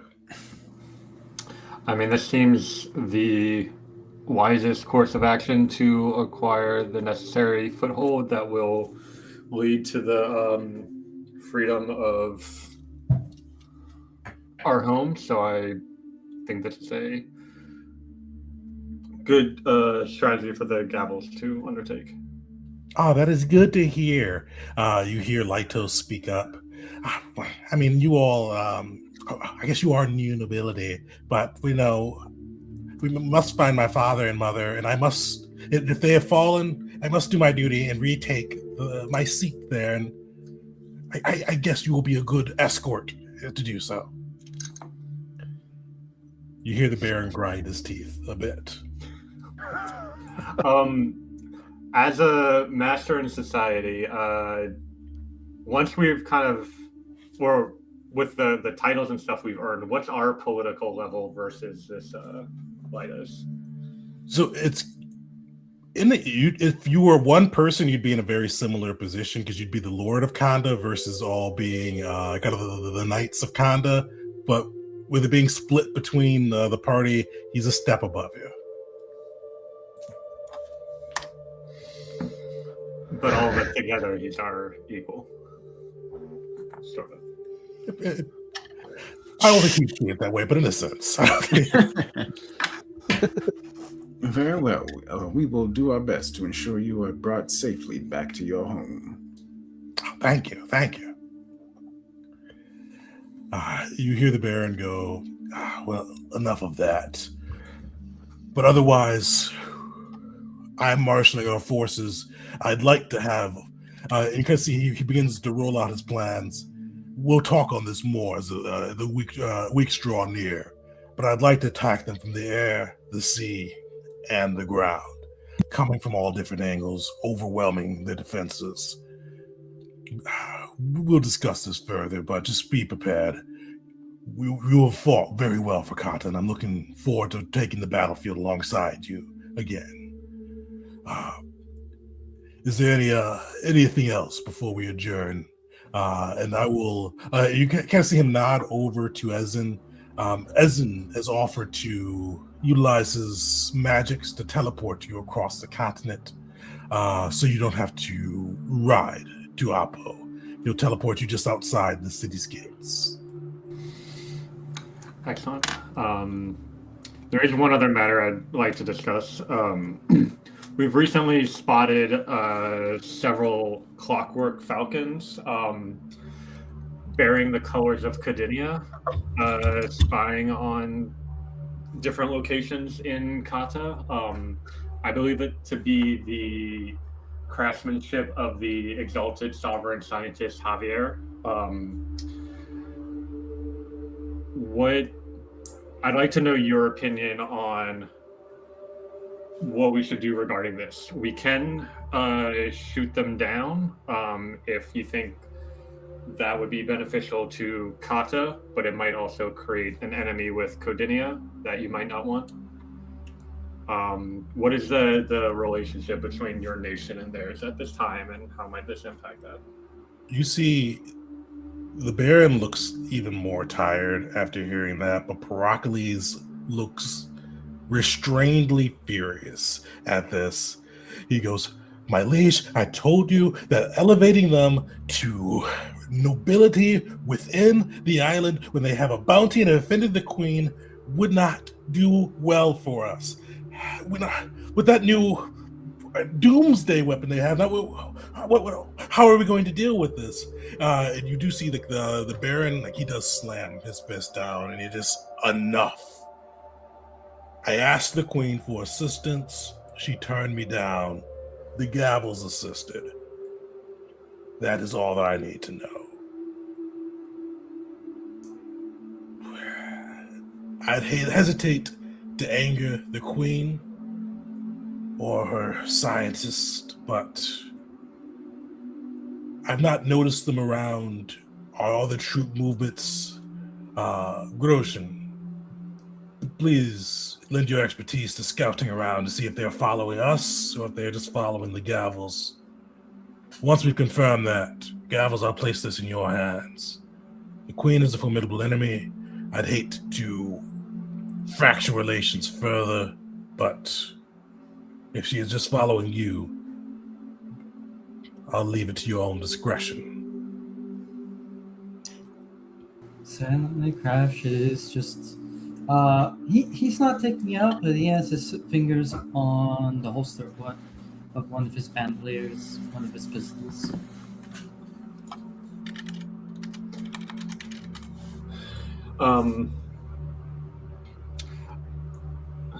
Yeah, I agree this situation is unfortunate.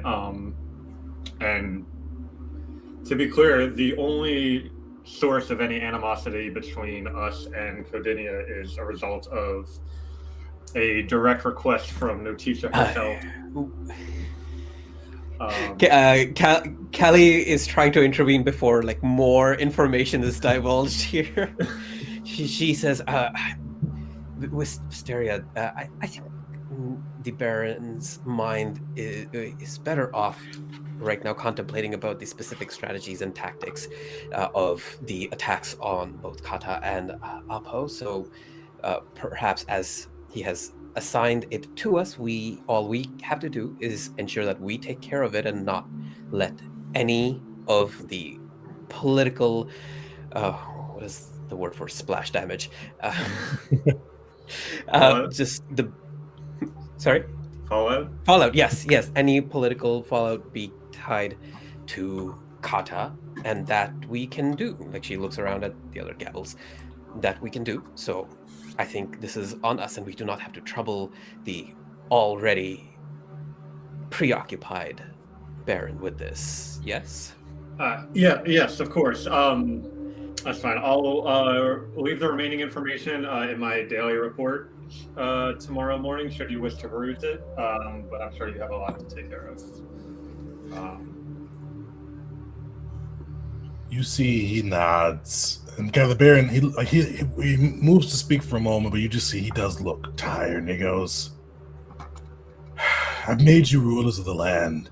If I can't trust you to deal with this, well, what good was that move? If it does fracture further, let me know. But I believe you're capable with you turning away from thievery and chaotic actions and the taint of Shinzo Z. I believe you're more than capable of handling this without putting us in a war with Codinia as well." You guys see he just sighs and he goes, "All right. So be ready to leave within a week." And he kind of looks to Lytos and looks back to you. "Please make sure he makes it back, all right? It would look ill if another lord falls in this conflict." I just want to say, out of character, trusting the Gavels not to make enemies. He does look very tired. He does. But with that, they do call an end to the War Council. You do see Ezen and Groshin starting to depart.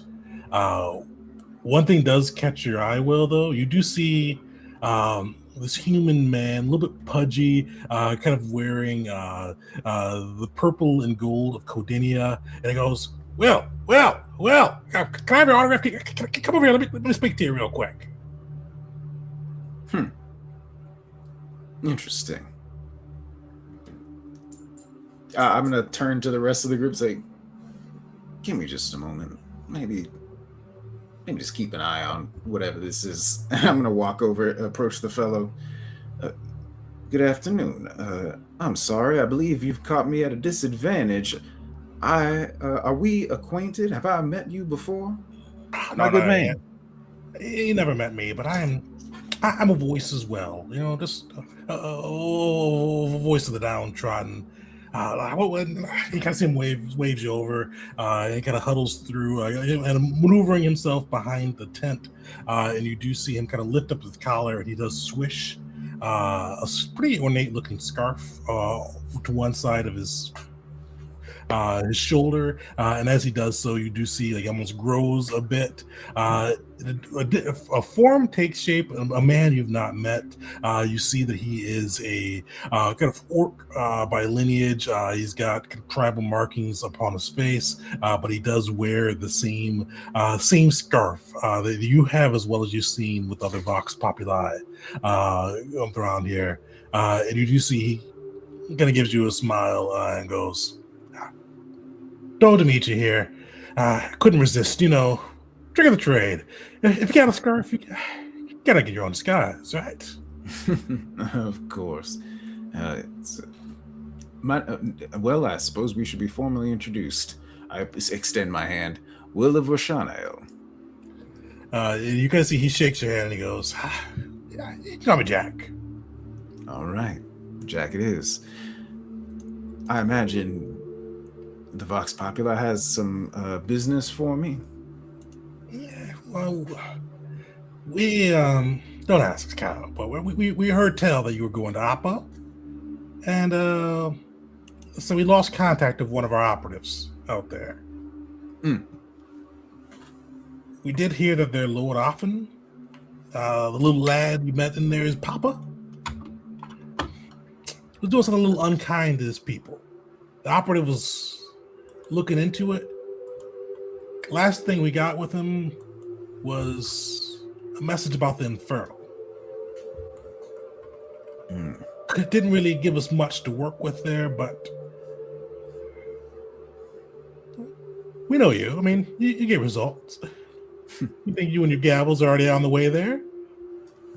Take a look in, make sure the Lord's treating people right, and if he's not, well,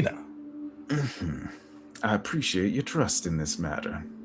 I'll definitely keep an eye out, both for our missing companion and also the Lord and Lady themselves. Who is this person I would be looking for? Well, if he's still in well, it depends if he's been caught or if he's dead. Well, let me start from the beginning. He's a Venara.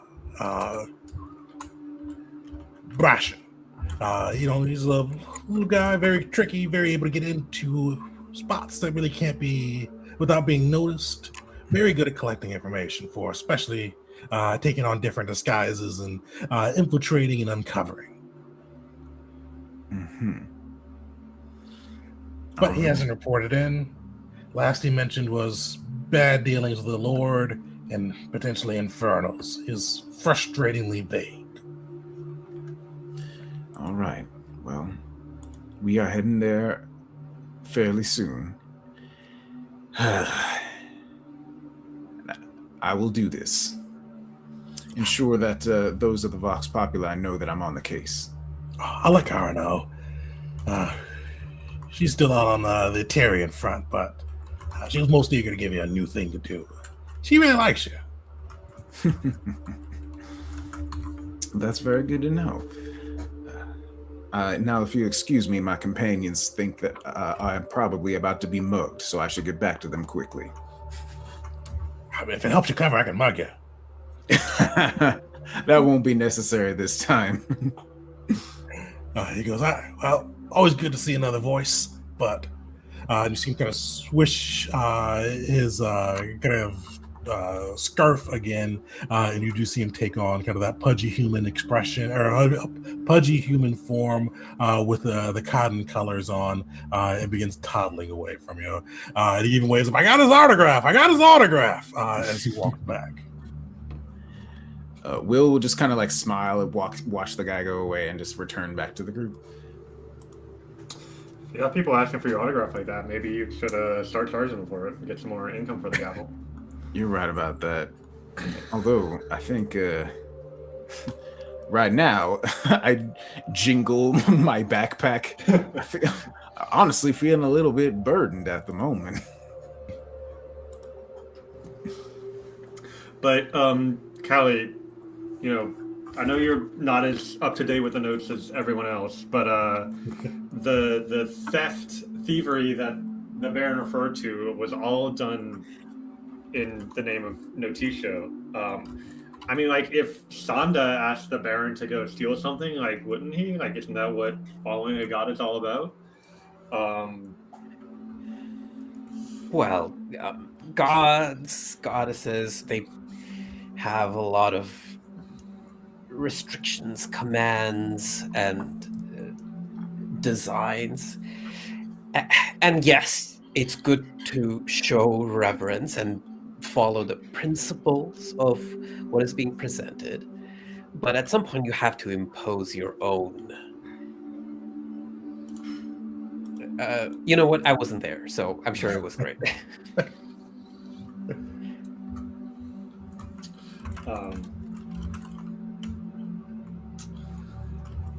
Well, I think I still stand by the decision I made. It was either that or steal it for Moklin, and they certainly don't need my help. Despite him being our master of coin now. But no way I could have known that back then.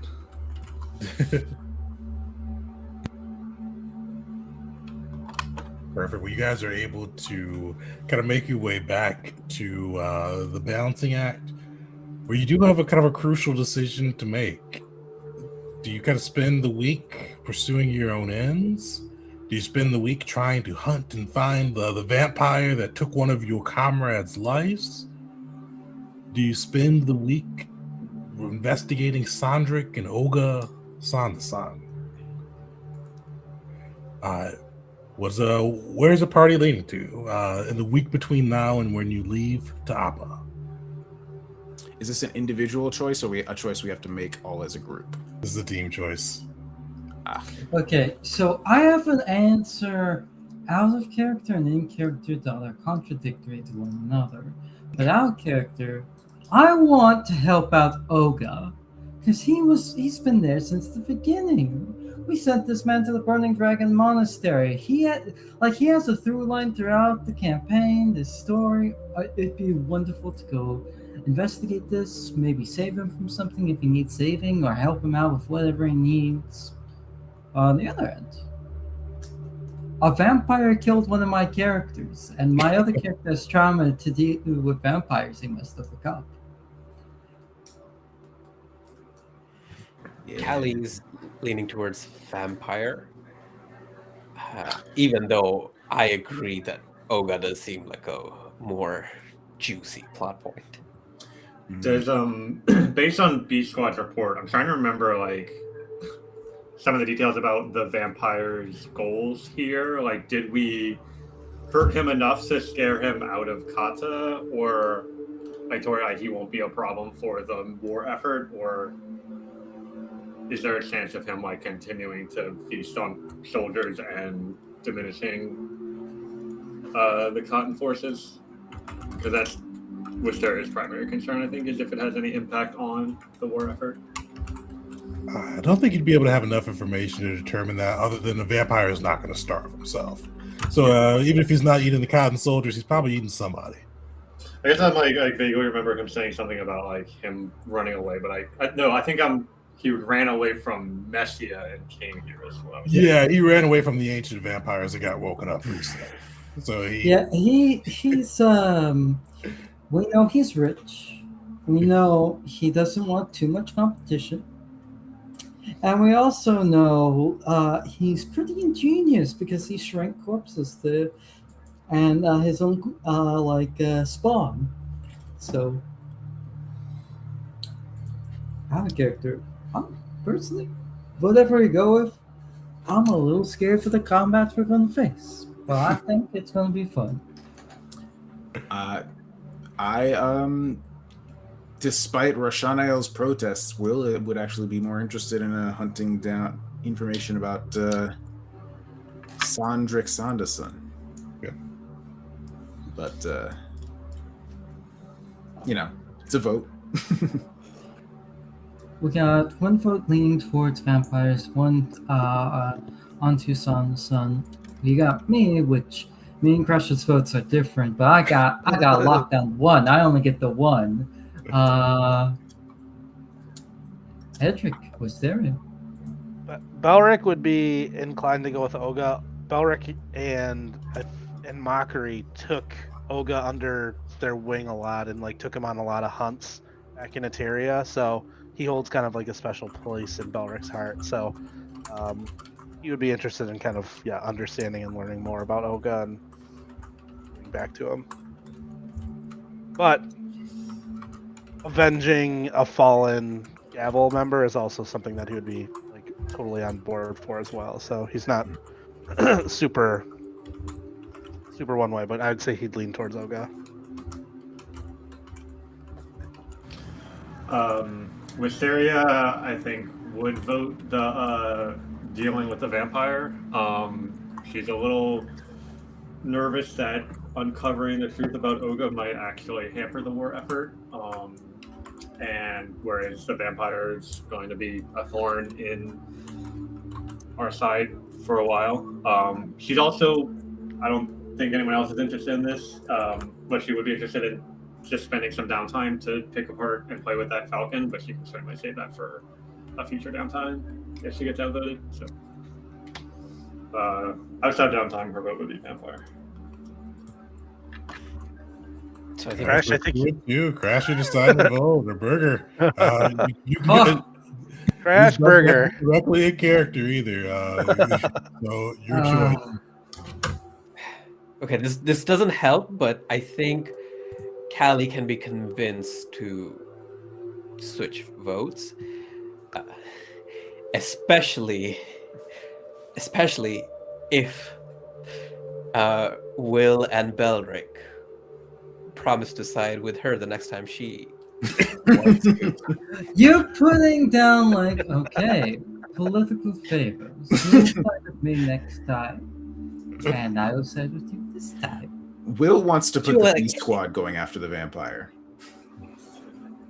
That's what his line of thinking is. But actually, yeah, that is one thing. Work. Crash would be fully of the mind of send the B squad to finish their work, clean up their own mess. B Squad's been looking for him. They've not been able to find him in the time that he's been gone. Mm-hmm. So what you're saying is we won't have an opportunity with the B squad to kill the vampire. Well, if you guys don't kill him now, I mean, B Squad or somebody else will probably come across him again, but they're gonna have to. They're not gonna deal with it now. Yeah. Late. Okay, here's my dilemma. I've played with this man before. The last time we let a vampire get away, he became God. Or close. You to let it. the first vampire, the one who created vampirism, get away. That's fair, but drama. Fair. That long rest hurt you guys. That long. That was basically Wisteria's argument that I'd rather get rid of a thorn in our side than Like get involved in something that's not causing any problems. If we don't deal with the vampire, eventually it's going to be vampires in Kata. But here's the thing, can I give like a window inside my brain of my major fear of what's going to happen to Olga if we don't go to Olga? Go for it. I feel like Shinzo Z is going to sink his claws into Olga. Because Olga has been one to chase after fun. While he has been at the Burning Dragon Monastery, he's still a kid. Shinjo has made it clear Sandrickson is one of his favorite heroes. And I'm really afraid what would happen If we go from, yes, Sodric's back to, oh no, Ogre the Dark has arrived. Child soldier for the darkness. That's my guess of what may occur, and I'm scared for the guy, the kid. That sounds like a vote to me. Unfortunately, what I have to go with is a coin flip. 1 second.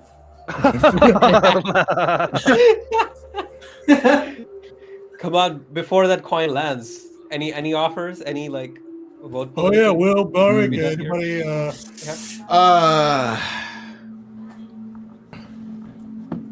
Like I said, yeah, Belric is like, I mean, he's down for avenging B Squad, so like he's not that hardcore on the Ogre side. Okay, of things, all so right, he's not all really right. Then gonna- specifically, Callista Varia will go to Will, and she will say, "Listen, listen. I'm leaning towards taking out this vampire. I think it'll be a big morale boost for everyone, but I would be up for investigating this Ogre fellow if you give me your word that when the gavel decides whether or not to go to Dosa, you will side in favor of going to Dosa." Oh, Ah. Interesting. The Ark is a big threat. I understand. that's why Callie avoided Belric on that one because she's pretty sure he's a lock. All right. Clever girl. I understand that the Ark is a serious problem. But I have personal business somewhere else. Oh dear. I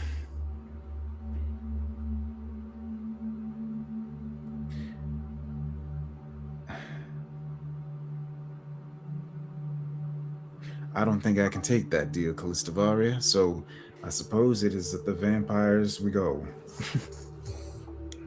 Crash, We'll leave it to Crash's decision. You I see suppose Crash? we will. He'll look around. He'll take off his helmet, show his kind of marred Warforged face,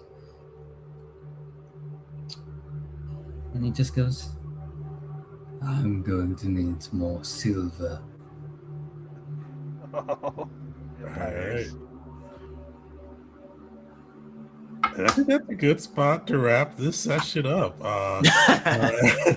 So next session, we will get into the hunt for the vampire with the A squad, or the Gavel's leaders going up against Lonson, the one who had taken Chris's life and not drained, but I think he took a little bit of a drink from everybody else too in that fight.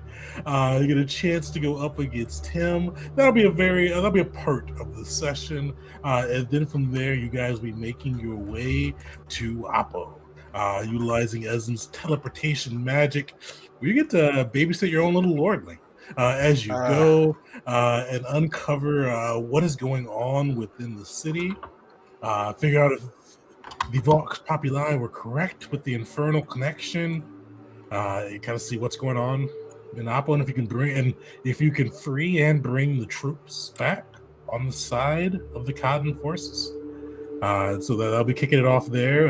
We had winning it into what Wisteria's connection to Apo will be, but there will be a connection on that side as well when one of that scout boat gets back. But we'll dive into that next session after we do the hunt for the vampire.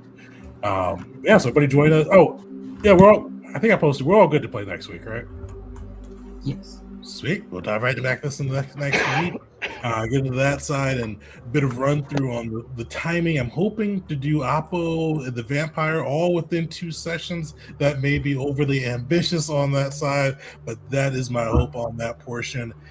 Get us in from there to a week of downtime into the last battle to retake the city of Kata, and then probably 2 to 3 sessions on that side, and then kind of open up the world a little bit.